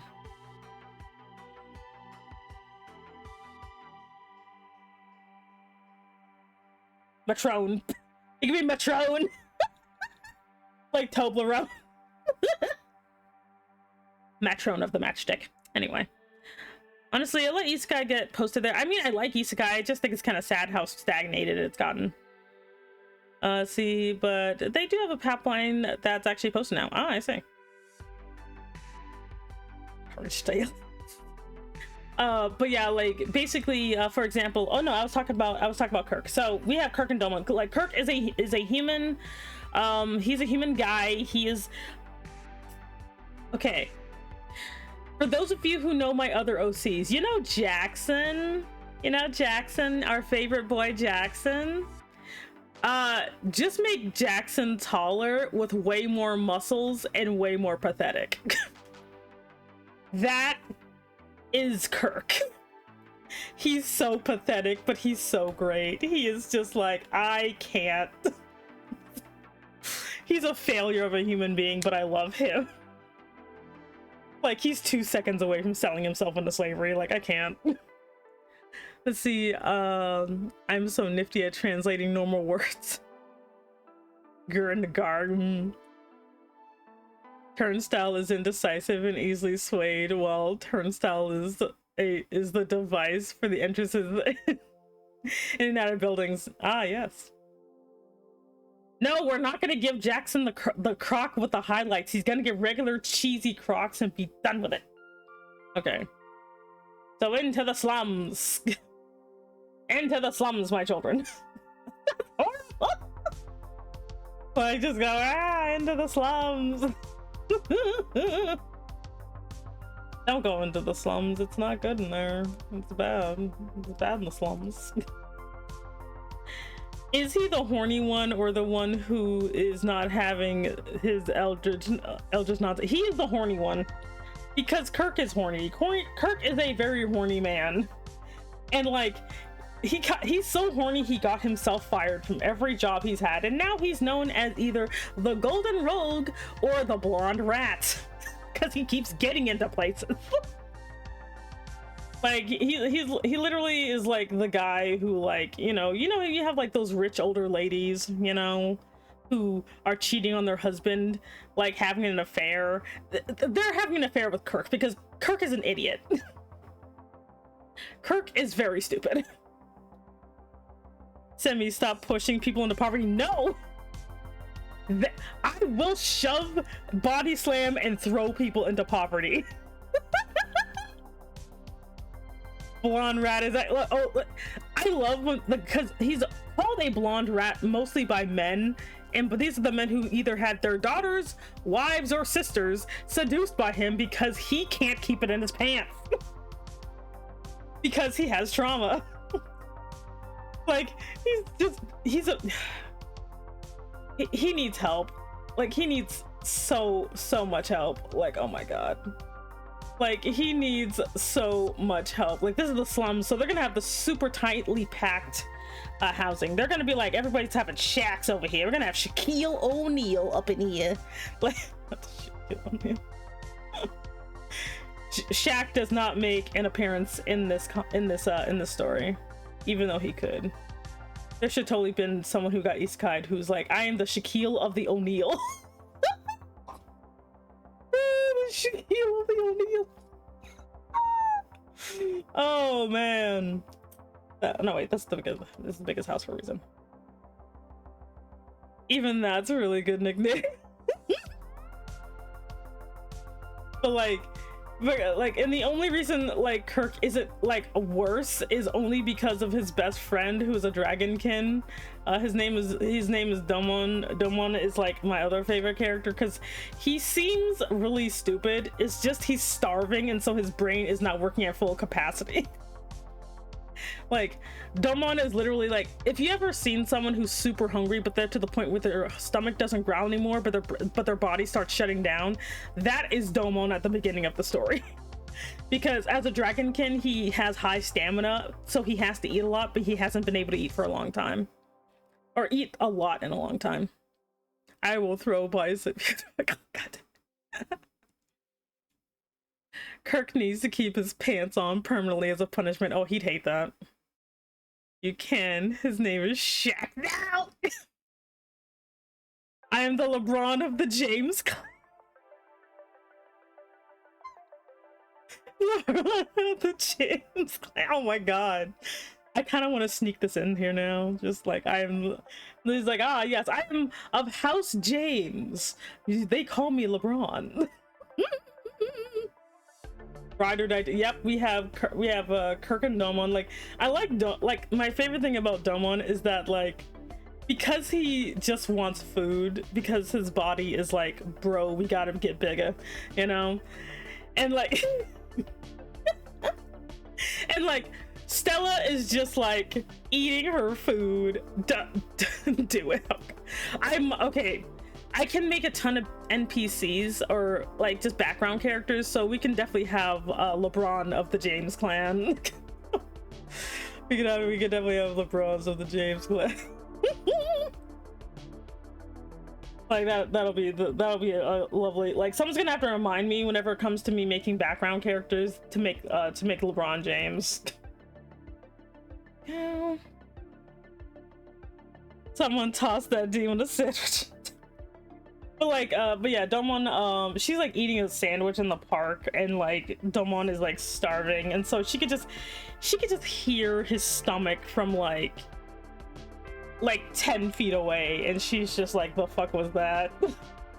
And he's like trying to hide behind a tree, but because he has diminished mental capacity at this point, just imagine like just this big ass large muscular man hiding behind like a very thin tree. I was there, Ninja Cat Muffin. Thank you very much for the like. Happy contributing.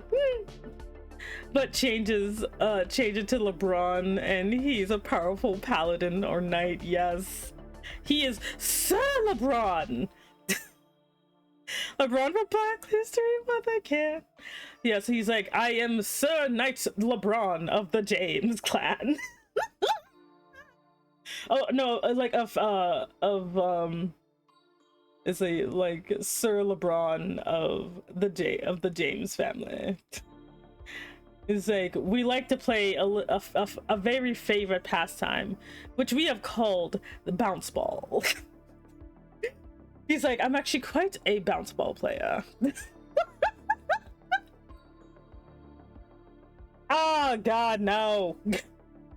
Technically that could be like the funny thing though, someone who has that name and that setup could be isekai'd into this world, because Leo was indiscriminate when he isekai'd people. So if you just happen to be a guy who's just technically a black man who plays LeBron James as a fantasy character, you could have been isekai'd by Leo. Because I don't name every single person who got isekai'd, because I want to leave it open for people if you want to make a isekai'd OC in this world.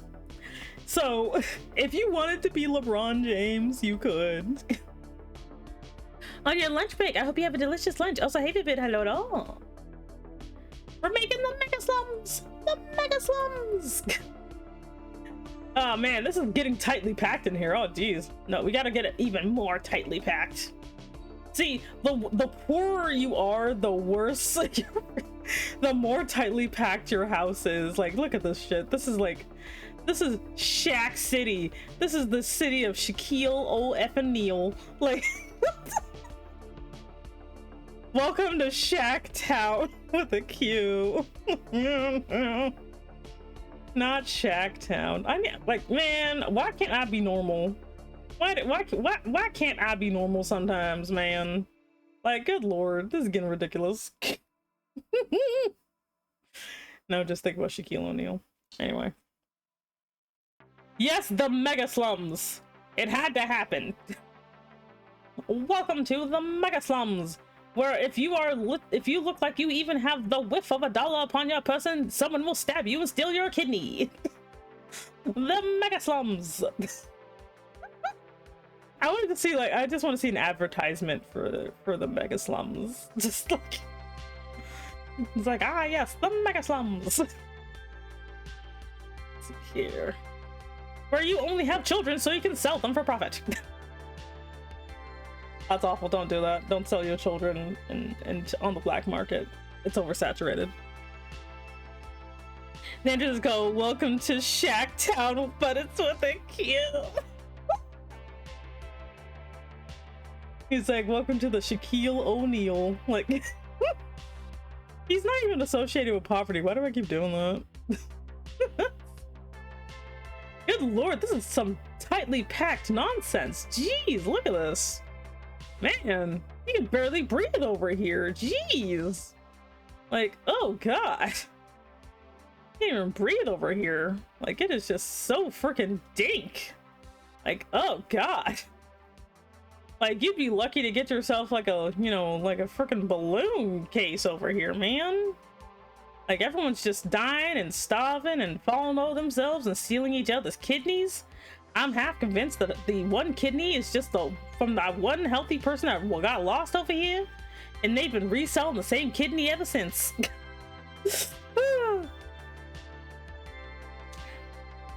What do you mean oversaturated? Don't worry about it. I like to imagine Stella giving someone the anime hunk of meat and he's eating it in one gulp and his eyes are like hyper focused and he becomes serious. Becomes like straight martial arts master beating the crap out of a bunch of thugs, and then when it's over he's back to working like with half a brain cell. Oh my god.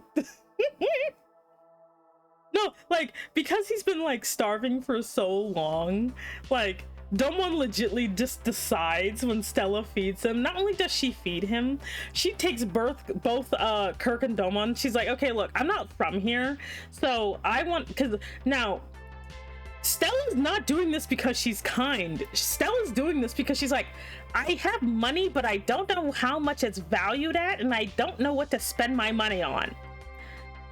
Well, food's a good indicator, so she's just like, take me somewhere that has big portions and I will buy you dinner. And Kirk is not thinking straight, because he's like, obviously, because Kirk is like, obviously this woman isn't up to no good. There's no way she's gonna buy random strangers lunch or dinner. She's not doing that. She has something up her sleeve, so either she's gonna blame us for something, or she's just bored or something. There's no way. There's no way, fam. You know? Like, Mega Slums, you got coin and then it's your fault you got stabbed. Oh no. They better be a prodigy in the Mega Slums that make it out. We'll see. You're lucky I forgot the rest of the quote. God! Mega Slums may be bad, but Ultra Slums are worse. You just got killed by some skeleton who wants to steal your skin. Oh no. Thanks for the care combo. And thank you. I'm gonna drink my tea. But like Kirk is like, okay, obviously this lady, there's something wrong with her, but I also want to eat.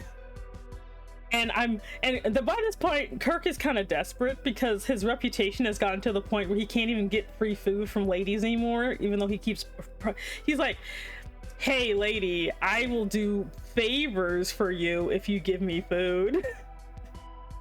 So he's kind of known around town at this point as the guy who keeps propositioning women for food. It's like, he's just known as that guy. But like, and he keeps trying to make it so Domon doesn't get involved, because he's like, I don't want Domon to end up like me. I don't want him to end up like propositioning people on the street like me. I don't even want him to know I'm doing this, you know, because like Kirk is a bisexual hoe, and he's like, I gotta do what I gotta do, you know, and I'm not secretly doing this because, you know, I have issues. You know, so he keeps just leaving like Domon like in the park He's like, okay, so just sit here and don't talk to anybody, and yeah, I'll be right back. And Domon in his half a brain cell is like, okay. You know, little did he know that Stella would be there with a delicious hearty sandwich made by Toby, the master cheflet, you know. And like, and she's just like, well, I have plenty of food, so here. And so like Domon's like, he's like, after she like buys them dinner at like, you know, a pub or whatever, because they take her to a pub because they're not going to go to a good establishment, you know. Like Kirk kind of feels bad. He's like, oh man, I took this rich lady basically to an all-you-can-eat buffet, and there's a bunch of rough guys here, you know. I feel kind of bad. And Domon's like, I got to be full of food for the first time in my entire life. I'm gonna marry this lady. Like, Domon just decides, obviously she is my mate now. Stella's just like, experiment success. So she's like, okay, so that wasn't that much, so I guess I have a lot of money. That's great. Here's like, I don't know, $100. Bye. And then they're like, and then she just leaves, and like Domon's like, I have to marry her. And Kirk is like, you can't fall in love with a woman just because she fed you. Like, Kirk is trying to be the voice of reason. He's like, it doesn't matter how hot she is, she's obviously bad news. Thank you for the head pass. It's like, Kirk is like, if I am attracted to her, she's a bad person. Like, okay. Like, that's how Kirk feels. Kirk is like, if I'm attracted to her, she's a bad person. Also, hi there, I Pandora Draws. Welcome in, welcome in.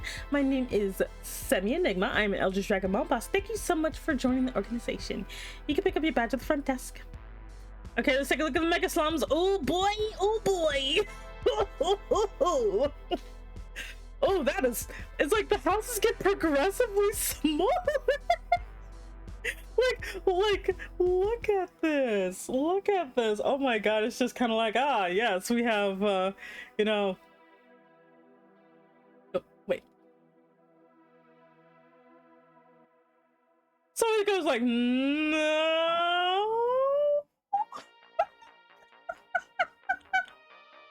Ooh. Oh, that looks so bad. That is tiny. That is microscopic. Oh god. Oh man, don't go to the mega slums. Like, you might be able to get like 2 people in this house. Oh, I'm making a city. I'm designing a city for my web novel, because a lot of stuff happens in this city. And so I was designing the different districts, and like, this is like the mega slums back here. Like, it's like the poorest of the, this is not the poorest area. The poorest area is out here, but this is the poorest area in the city. Like, oh, that is like, you got maybe 1 or 2 people per shack. Goddamn. Oh, that is so small. That is so small. Man. But hey, we gotta put the poor people somewhere, right? We gotta put them somewhere. Oh, God. I love the building projects. It's so fun. It's super fun. Welcome to Shack Town with a Q. Wait, I gotta write it proper. I gotta write you know, Shack Town. We got, you know, we got Shack Town.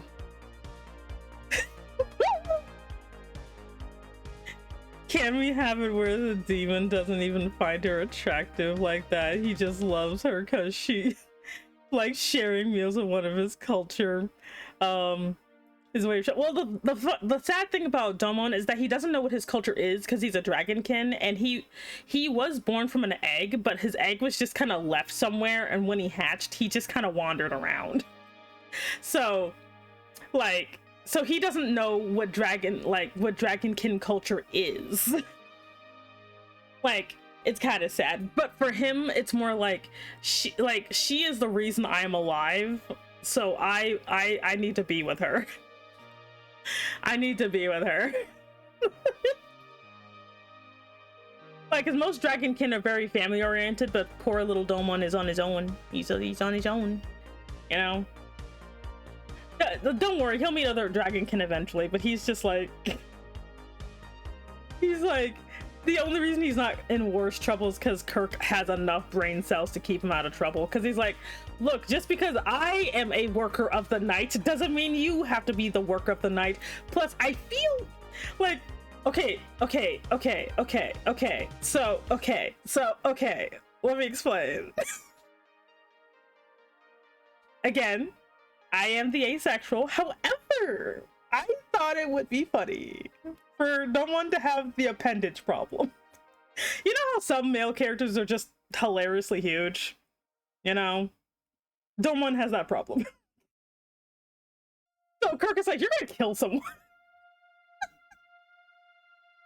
So he's like, I can't let you go to jail for that, man. So we're just gonna keep you in the park. Don't. Look, I think it's funny. Yeah, it is Friday the 13th. Also, hey there, Deadhead. How are you? Welcome to Shacktown. Crime too innocent, just kill someone. No. But like, I think it's funny. We're like, but Sammy, you can't have that type of humor. You are the asexuals. I'm like, I know. But it's funny. I'm going to hell. He's just straight up just going to hell. I'm not like, that's still gonna be canon. It's canon that he has that. People can fight me. I don't care. No, don't quote me that. Don't quote that. But like, so like, Kirk is like, I gotta keep him. Because either there's only. Like, he's just like, either one, people underestimate, or two, they're too into it, and I don't want Domon attracting a freak. So he's like, I gotta protect my best friend from freaky weirdos that are into stuff. So I gotta save him. I gotta save my friend. What do you mean out of control? How dare you? Don't worry, Weedo. We'll be the best, I say. Also, it makes sense because his dragon anatomy wouldn't be compatible, pretty much. Oops. You know, but like, it's kind of like, you know, because dragonkin are like their own thing. Like, they're technically, like, dragonkin are technically beastkin, but they're, because of dragons are kind of their own thing. A lot of people will just kind of put them in their own category because they kind of are. They actually are kind of their own category. And Domon is one of these. I will draw Domon one day. But these are gonna be like just, oh god, there's even tinier shacks. Tinier shacks! Tinier Shaquille O'Neals! We have even more tiny Shaquille O'Neals running around. Like the tiniest of Shaquille O'Neals. He's like, what's the word of the day, Shaquille O'Neal? That's like the, what do you call it? Like, you know the phrase that you mutter and it like wakes up a sleeper agent? You know? Mine would be Shaquille O'Neal. When I say Shaquille O'Neal, you'll start the operation. Oh, this is like a tiny outhouse over here. It looks like a keyboard. He's so small. He's so small. Oh my god. Leave my highness out of this. I am great. I am a super creative person who's not weird. I'm not weird, you're weird. Oh jeez. But anyway, so like, and like, again, like, Stella is just kind of like, I'm just trying to figure out how to spend money, you know? So this guy eats a lot, and the thing is, like, because now she doesn't know, she knows about dragonkin, but again, this is like going from, you know, playing on a screen to being there in person. And like, Leo, her demon, is just like, he's rather small for a dragonkin. Normally they're bigger than this, so he must be a runt. And she's like, don't call him that, that's mean. And like, and then Domon's just trying to figure out what the word runt meant because his half of brain cells like literally burning half to death. Yeah. He's like, a what? And so she's like, so she like takes him to get some food, and they like, you know, Domon is like, I must marry this woman because she fed me, and Kirk is like, don't fall for people who feed you. That's weird. You know? And he's just like, well, and the thing, but the funny thing is like Kirk is used to Domon being completely stupid, you know, but like now that he has food, he starts developing brain cells, and he's just like, he's like, well, you like her too, so you can't get mad at me. And he's like, you're not supposed to notice that. Like, he's like, you are not supposed to notice I have hots for the hot lady. And he's just like, and like, so Domon's just like, I'm gonna go over there. Domon versus Leo, a match of the century. Oh god. He's just rambling like, run, what? Like, so the next time he like sees Stella, he's just like, and Domon now harnessing, he has a boost to his intelligence ability score, is like, and she's like, oh hi, and he's like, I want to work for you, and she's like, doing what? Because he's like, I don't know. Do you need work done? I'll do it. Just like, and then like Kirk is like, first of all, did you just proposition this woman? First of all, that's my job. Second of all, you're gonna kill her. Like, and he's like, what? No, I meant like farm work or something. She looks rich. She probably has a farm, maybe. And like, also thank you very much, Neon Plays. Welcome in, welcome in. My name is Semi Enigma. I'm an Osaka boss. Thank you so much for joining the organization. You can pick up your badge at the front desk. I just realized Shacktown is just on the screen. Anyway, we're gonna ignore Shacktown. So like, but Domon's like, I don't know. And it's like, now Stella, because Stella is not lawful good, nor is she neutral good. She is neutral nonsense. So she's just like, well, I'm back to shack with you now.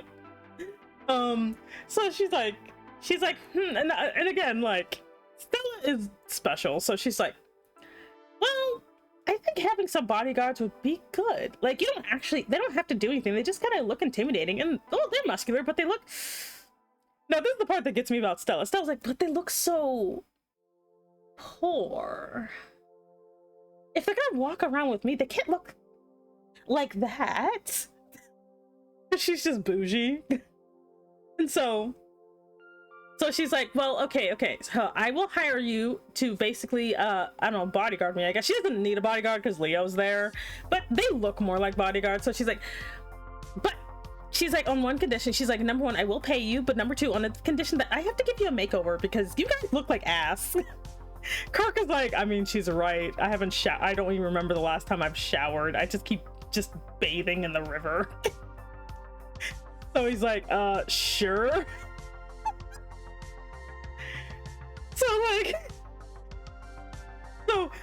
And she just has Leo do it because Leo's faster with spells. So he literally just says like, you know, close your eyes and mouths, gentlemen, and just like does the very, very light incinerate spell that just kind of burns off the dirt and the like top freaking like skin layer. Like the part of the skin that just constantly sheds, he just scrapes that off, you know. And like so he does that, you know. Which episode is this? Episode 17. And like so she's like, okay, good, so now we're gonna go get you guys some clothes because you guys look like ass. And so like so she literally takes them to like this like freaking gentleman store to get like their clothes. And so like, now again, Domon is like getting won over constantly by her because he's like, I've never had clothes that fit me before, you know. Hey there, Tia brings donuts. Oh, nice name. Thank you very much for joining the organization. You can pick up your badge at the front desk. So she's like, okay, so I'm gonna give you guys like a makeover because I can't just have you walking around with me looking like ass. Also, hello. No, it's okay. Sometimes it's like that. So Thank you for the donut. So like she gives them a makeover, he gets proper shoes and everything, and she's like, okay, there we go. So while you guys are working for me, you have to wear the uniform, because I'm not about to have you guys looking like crap, you know. And so like she's just walking around with these two burly dudes, you know, behind her. Like, and they're just kind of there. They don't really do anything, but like Domon's like, I have to marry her. Kirk is like, this is so comfortable. What is this, cotton? Oh my god. Like Kirk is like, okay, obviously this lady's evil. Who does this? Who does this? She's so rich, even her servant can use high magic. Obviously there's something weird about her. But she's hot though. She's got to be evil, but she's also like, like Kirk is literally over there with Jackson being like, if evil, why hot? That's Kirk's dilemma, you know. But Kirk is also worried, what if she just has a dragonkin fetish? You know, what if she doesn't? She's just, you know, she's like seducing them into situations. But he's like, I can't say that's not gonna happen. I have to stop it from happening, but also this food is delicious. And like, and it just gets worse from there, because Stella has no intention of being unprofessional. She's not even thinking about it, funny enough. Like, she does think they're attractive, but she's like, I'm not about to do anything, that's weird, you know. But Kirk is like, please be unprofessional, please. And Dumble's like, I will do anything she wants. Because she keeps feeding me. And the thing about like, oh god, it's even worse. But the thing about Dumont is like, because he's actually getting fed regularly, he does get physically bigger. So he went from being like, you know, 6 foot, which is kind of small for a dragonkin. He basically will eventually end up at like the freaking like 7.5 to like 8 foot range by the time he's done growing. Because his body's like, we finally have food, we can finally go to our full potential. So he's gonna end up massive. And she's like, and it's because like Leo like said he's a runt, and she realized he was taller the next time she saw him. She's like, okay, so when I get his clothes, I'm probably gonna have to alter them so they grow with him, so he doesn't just, you know, bust a nut or whatever. So it's very oh, and it's almost 1 o'clock, so I have 30 minutes left. But guess what? I found I also have the name of Toby's new siblings. Yay! Yeah, he finally get to hit puberty because he got fit. So he went from being muscular to being uber muscular. God damn it, Cass. Okay, so we have done it. We have, oh god, the mega slums are even. Look at this shit. Look at the mega slums. Kirk's train of thought sounds like Domon has encountered a freak that was into a dragonkin. But would be funny if the freak finds out like Domon is under Stella's employment. Like, there are people who definitely are into dragonkin because he's an allegory for something, but you know, because also like, I haven't drawn him yet, but like the most distinctive thing you can tell that Domon is dragonkin is because of he has mostly sharp teeth, his eyes are red, and his skin is jet black. He is literally basically a black dragonkin. Make of that what you will. Anyway. Yes, he is a layered joke walking around, but I had to. So, and once he gets to a certain point, he will be able to breathe fire. But he's also unnaturally warm. Not unnaturally, but it's natural for him. So he's great in the winter. So if you're cold, just have him hug you and you'll feel warm. Because he's like a walking furnace. Okay, so we are done, finally done with all of the slums. Let's see. I'm probably gonna leave that blank for now. Hi Lurko, hello, how are you? That's my favorite flashlight. Let's see. But yeah, so So these two literally just got like, so eventually Stella like has to go back home because she promised Toby she would make his siblings. And so like Kirk is like, okay, so you know, if she leaves, we're basically gonna have to go back to being like homeless, because she put them up in a hotel and everything. Stella does figure out that they're homeless, but she's like, I mean, it'll be fine. And so Domon's like, can we just go with you? Can we just live with you? And Kirk is like, what? You don't ask people that. Kirk is like, you do not ask random sexy hot ladies to live with them. What is wrong with you? Who raised you? And Kirk is like, Domon's like, you did. He's like, Kirk is like, oh shit, you're right. It's like, good scheduling, is like scheduling too, but making it through. I see. I hope you have fun with this schedule. I'm doing good. I'm making a city. So like Kirk is like, who taught you? And like Kirk, like Domon's like, literally you. It's like literally you, my dude. He's like, and Kirk is like, man, I kind of don't like you being smart. Like he's just like, I kind of liked it better when you were dumb. Like it's just like, oh man. Let's go back down to 4. Wait, no, we can go back to 10 for this. Hello, how are you? But like I like how real Kirk is about this. He's like, you know, I kind of liked it better when you were dumb. He's like, you were so much easier to deal with, man. When logic works against you. So, because like Domon's like, we are homeless and she feeds me and she gave me clothes and she let me sleep in a warm bed that I didn't have to be halfway hanging off of. I'm gonna marry her. And Kirk is like, valid. However, she's probably evil. This is probably a trap, a horrifying, sexy trap. Domon's like, I don't care, I'm going. And Stella's like, I probably should. And then like Leo's like, I mean, they're basically pets. And she's like, they're not pets, they're employees. He's like, and he looks at her like she said the stupidest thing on the plane. He's just like, mistress, they're pets. And she's like, yeah, they're kind of pets, aren't they? Damn it. I gotta be responsible. Okay, I guess I'll take them home. She kind of like is trying to gaslight herself into thinking they're not pets, but they're definitely pets. So she's like, okay, I guess I'll have. He's like, you did the equivalent of taking strays off the street. Be responsible. And she's like, okay, well, yeah, they're pets. So she like takes them home.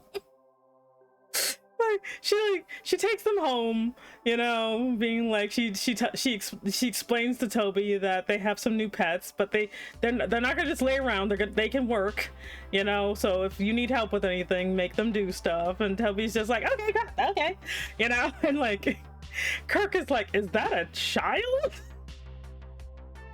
Like Kirk is like, is that a straight up child? Oh God, she's got slaves. And like. But he's so well dressed. Well, I guess I should have guessed from that butler guy, but like, why is there a literal child? And then he finds out that Toby's not a child. There is slavery, but like, that shows up later. Stella's not gonna be purchasing those slaves, okay? Like, we're not doing that. Like, someone just gives her one because they're trying to bribe her, but she doesn't actually go out and purchase any, because that is the stupidest thing I've ever heard. So she's like, so yeah, like you have, like Kirk is like, okay, I guess this is our life now. And then like, you know, now the funny thing is, Toby's like, Stella tells him, she's like, okay, so one's a dragon kin, one's just a really hungry human. So make sure when you make food, make a lot, because they eat a lot. And Toby's like, because Toby loves cooking. He loves cooking, cleaning. He's basically a little male wife. So him and Domon get along very well. Sir, at least a few hundred years older than you. Yeah, I actually did write some snippets of how Toby's gonna be like with his new siblings. He literally acts like he's their dad. I love it. So because Stella has to get ready for a tea party, because I am not about to have nobility and not have Stella not go to a tea party. She's gonna go to a tea party. because she got invited by Emmeline, because her and Emmeline get along. So while that's happening, she's making Toby's siblings, which it doesn't take her that long. It only takes her about a week because she already has all the materials and the know-how. The only reason Toby took so long to make is because he was made by trial and error. So she makes him his siblings, all three of them. He gets 3 siblings in about a week. And what is this arc called? I don't know. I don't know, the Tea Party arc. And so she makes his siblings. So he has 3. So he has let's see if I can remember. He has Tina, Tilly, and Theo. So 2 sisters and a brother. And just like with Toby, she did make it so they can defend the manor. So Tina is she's basically close combat master. So she's basically made to use any type of weapons for close combat. So spears, axes, maces, swords. She's basically made to handle all of those. Yes, close quarter combat. So that's what Tina does. Tilly is distance and also tracking, so she is technically 8. So you have fighter, that is like Tina is a fighter. Tilly is a ranger, so she is able to do tracking, long distance, and she fights from a distance, so she has projectile weapons. And then you have Theo, who's the only one who's a spellcaster. His job is to organize, categorize, and keep track of her magical library, so he will be a spellcaster. John Brown approves. And the fun thing about his siblings, Toby did ask for her to make them taller than him, because he feels like him being the shortest person in the manor adds to his cuteness factor. Toby is well aware that he's more adorable because he's short. Let's see. Okay. I think that's mostly everything. Look. Okay, so we have the train station. We have the guild. Like, let me write everything down. I'm gonna write everything down so I can keep track of everything. We're gonna use, okay. So we have, oh, the mysterious emblem. Oh, you're finally following me. I see. Thank you very much for joining the organization. You can pick up your badge at the front desk. I was literally just typing that. Yeah, she's, let's see. I was about to ask the 3, like, they're basically shorter humans, so they're about between 5 foot something. So they're like not 5 foot nothing, but like 5'7", 5'6". Toby's a real one for me. I see. I was about to ask if the 3 are adult size, because it would be really funny to have the 3 of them look like they're combat servants, and there was just this, and they just bow to this boy. So but yeah, Toby is and Toby loves his new siblings. He loves them so much, because he was also the one to give them their names, when they woke up for the first time.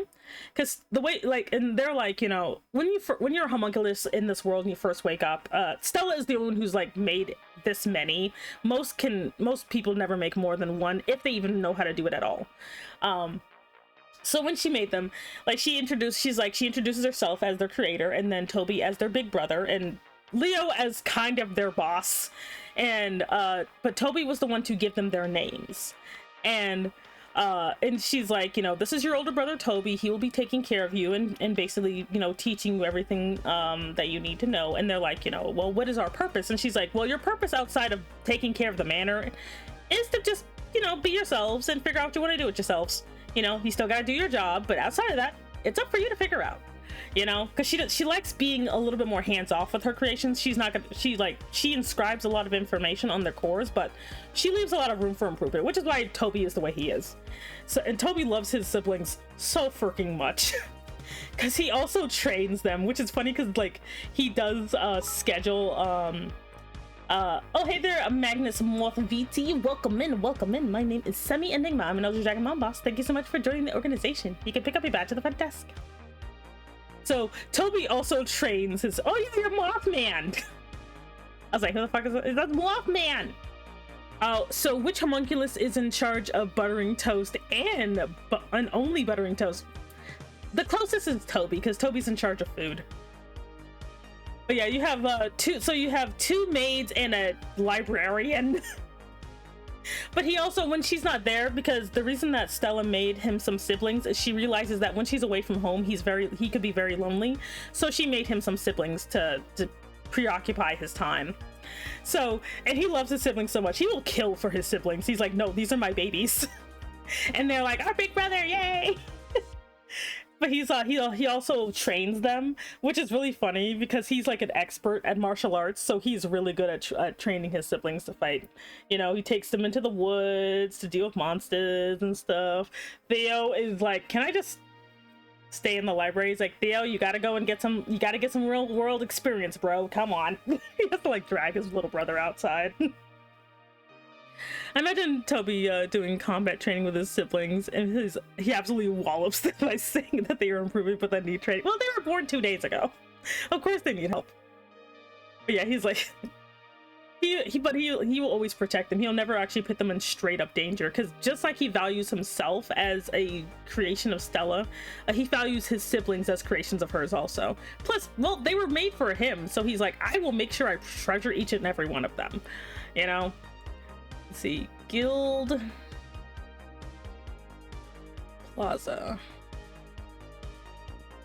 But yeah, he will legitly take so much care of them. We have business district, and then we have, or well, that's like business, like, yeah, and then we have hotels and inns. There we go. Then we have open market. Let's see. And then let's see, shopping. Oops. Shopping.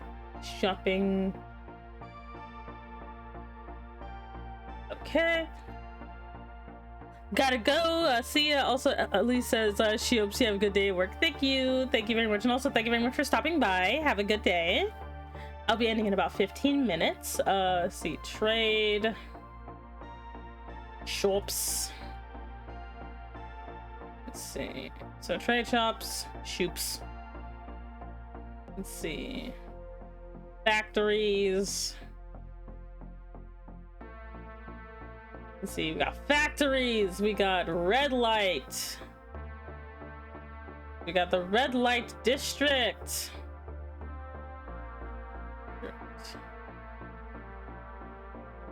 Oh boy. Mega slums. Let's see, we got the mega slums. And we have Shacktown. Just, I don't know. Regular slums. Got regular slums. We got, I don't know, odd business. I don't know. Shack with a kid, get out of here. Anyway. Let's see, rich. Shopping plaza. Okay. And then oh, this is I'll get to that probably next time. Anyway. Oh yeah, we have farmlands. Farmland. TBD. And then okay. Honestly, this is looking pretty good. Shacktown, not quite the not because the living there is poor, it's because Shaquille O'Neal lives there and he owns that part of the city. There we go. I'll have to do the farmland later just because it's gonna take way more time. But honestly though, like this is a lot. This is a lot though. Like, look at all that. Look at all that. That is a lot. There is so much going on there. Create selection. Let's do it by expand. Expand area by 5. Here we go. But yeah, like when now that I have this map, it'll be so much freaking easier for me to like figure out what's going on. Because like I was having a hard time kind of writing what was going on in the city. There we go. I'll just lower that. Go past you just a little bit. There we go. Also, question: do trains go underground, or do they do the tracks? The trains go into portal gates.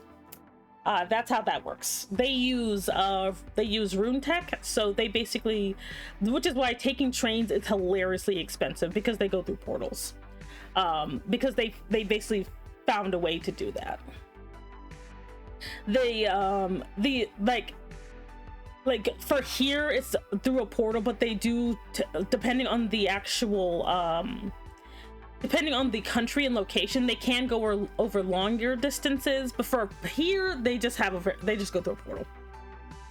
Okay, dumb question. How powerful are the standard armies and fighters in this world? What are the best feats of the standard, slightly above standard forces for like basically power scaling wise? It depends. Because remember, isekai protagonists ran amok in this world for like 1,000 years. So things got very skewed. Nowadays, known power wise, hey Raymond, hello. Known power wise is the Wizards of Alterac. They are the most powerful that people know about. Stella is not on the radar because there's like 5 people who are not on the radar, so they don't count. But it's hard to say who's like when it comes to power, because different places have different ways of dealing with things. Like for example, the northern elven nations are pretty powerful once they got their act together. Because they have the combination of strong magic and also dwarven technology. But then you also have the people of Hajir, who are really good with metalworking and mechanics. You have Solarians who just harness the sun and laser beam everyone to death. So it's kind of hard to say power wise and army wise how things work, just because things are very, very difficult. Just like the real world, it's like, you know, in the real world, technically, you know, things shift like that. It's not like it's not a JJK situation where everyone knows they aren't the strongest just because they aren't such. Satoru Gojo, praise the sun. Yeah, like there's some, like for example, Gardenia, which is the main country that will be shown in the web novel, is just fantasy England. And they are powerful, but they have not, the only reason they were able to get as far as they did conquering wise is because they basically worked with a demon king. So actually I can bring up I should be able to bring up my map so we can talk about it. We could talk about it. Let me get it, because I have 10 minutes. I have 10 minutes. Let me find it. Not the bread company. You and your bread company. Where did I put it? I don't think I actually did the whole thing. Ooh, if I do, it might be kind of heavy. Let me see if I can just be like a freaking lazy ass about it. What the? I just get Twitter. Almost like the World of Darkness thing. Yes, question mark. Don't question mark, he never knows anything. Let's see. Semi-power system is all over the place, so pets are gonna take you out. Like, it depends, because I don't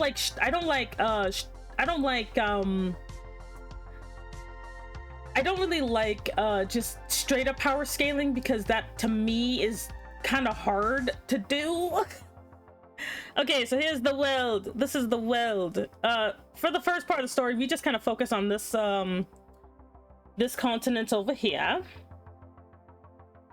So we got the cleaved sea. We got the glorious cleaved sea.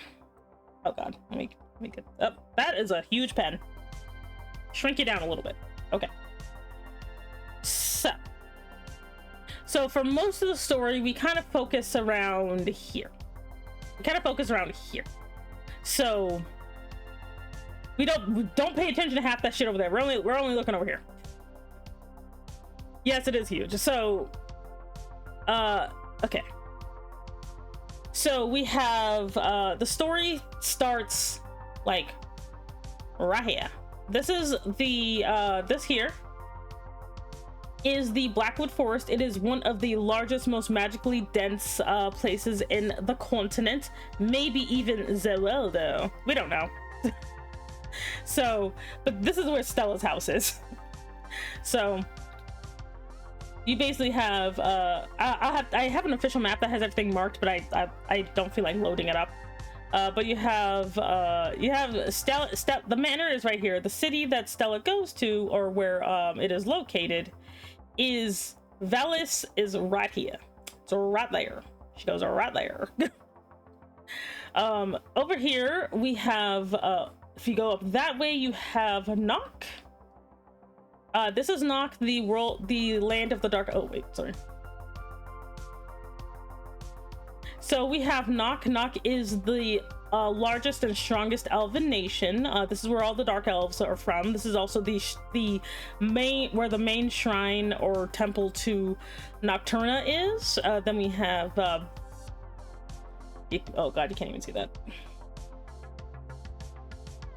And we have oops. Yeah, Bella. Oh shit. I can't write. Oh god. Bellidonia. Bellidonia is the land mostly it has mostly population wise it's elves, dwarves, they have a large dwelf population. We have Alterock. Let's see here. We have Alterock, which is the city of mages, which is basically a compromise after the whole war situation. So some of the strongest mages live and work here. So some of the strongest people in the western nations are there. This is Gardenia. Gardenia was originally this country, but they kind of ended up annexing these three because they were oh, this is where the old Demon King house home. The Demon King used to live here. Hey there, Charizard. Hello. So we have Gardenia. Then we have the old. This is Dunhall, but it was taken over by the Demon King. Oh no. This is Illumina. This is Illumina, where the sexy fantasy pope lives. And then over here we have Linden. Linden did not want to be taken over by Gardenia, but they didn't have much of a choice. I forgot what that country's called, but then we have I think it's like Plumeria over here. Then we have Plumeria over here. But the elven nations are up here. The reason it looks like this is because they do have a permanently dark sky. The sun does not show here. How? Because God business. World of Darkness RPG is the same world as the Vampire the Masquerade games and Werewolf the Apocalypse. Oh, okay. We have Viona. This is where the quote-unquote ice elves live. They're just called that because they're pale and they like ice magic. They just live up there. They're fine. Over here we have all this green is basically. Oh wait, I forgot. Wait, where is it? The Great Plains. We have the country of Rwanda, which is all of this, but this is the Great Plains. No one really cares. Over here we have Kokyu, which is just fantasy Japan. Let's see. We have Kokyu, we have Solaria. This is where the giant hyper beam came from, right here. Went that way and just cleaved the sea. I forgot. This is like basically this is where most beast folk came from. It's like the Beastlands. Beastlands, and then we got Hajir. There we go. So knowing me, which place would absolutely fucking hate my guts and which one would be entertaining to cause trouble in? Like Gardenia would probably hate you because it's just posh like English people, but a place that you'd probably have a lot of fun in would actually probably either be the Beastlands, honestly, because that's where most beast folk came from. There we go. Yeah, most beast folk come from here, and they're pretty rough and tumble bunch. Yeah, but you have Hajir, which is basically called the center of the world because it kind of is. But as you can see, country-wise, like Gardenia has tried to war with Hajir, did not work out well. It tried to, you know, because it was trying to take over the world, and it didn't get very far. Illumina is like its own nation. It is the seat of the Ozite religion and the religion of the 7 gods.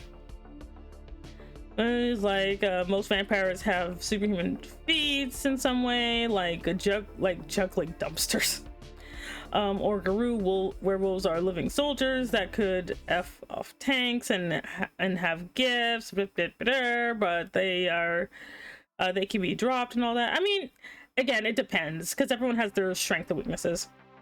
So hang out around the Beastlands and then go to Gardenia to piss off some stuck-up nobles. Yeah, that's basically how you could do it. But yeah, because again, like when it comes to like how like, and some of these places don't have names yet because I like to keep things open, by the way. So some of these do not have names yet. But yeah, and again, most beast folk come from here, but beast folk can kind of show up anywhere, honestly. But this is just the main place where they know they're not gonna have any trouble. Let's see. Which also, Nock used to be bigger. It used to basically span this entire situation, but then humans came and made things weird, so they decided to stay up here.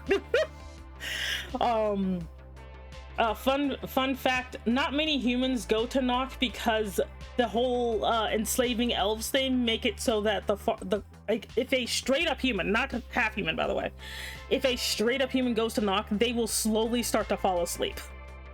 Like, because the land is antagonistic towards pure humans because of the whole enslaving thing. So you can go there, it's just you're gonna spend half the time in a coma until you are physically removed. So most humans will go either have a representative or just go to Belladonia since the effect is not as strong there. Because I think there should be consequences for being a dick to an entire race of people. Just saying. Like, that's why I wanted to make it that basically if you do something that actually gets a god to notice, there will be consequences. Like, because I always think it's kind of weird that you could just, you know, punch God in the nut and not have any consequences. Like, I'm like, no, there are consequences. You know, it's not going to kill you, but it will basically kind of make you just go to sleep. And usually if they find someone who's just unconscious, they'll basically send them to Belladonia, and Belladonia will probably figure out what to do with them. So if you are going to run away, do not run away to Nock. Go to, like, I don't know, Hajir. Hajir, you'll have an easier time. Just get on a boat and go to Hajir. Or the Beastlands. The Beastlands don't hate people, you know. So if, like, you know, you're a fugitive, don't go up there. Don't go north if you're a fugitive. Go east. Go west. Just don't go north. It is, oh, it's also 1:30. Okay, well, it is time. Punch God. Anyway, so that is gonna be it for today. We learned a little bit about geography, bad geography, but geography nonetheless. So we can make avatar in your world. I mean, yeah, if you want to make an OC to live in this world, you can, if you want. I'm not gonna stop you. Hell, you can even be an isekai protagonist. I actually made it so, like, you know, you could be if you wanted to be, like, because I think that would be funny. I like making open worlds, that's all. Anyway, let me go back to the main screen since we're about to end. Go back over here. Anyway. Don't forget to save. Let's see. I'll close that. I'm gonna save this. Alright. Okay, cool. Let me just close that. Anyway. But yeah, look, this is like 20 years of lore, okay? Hello there, Fox Destiny. Hello, hello. Welcome in, welcome in.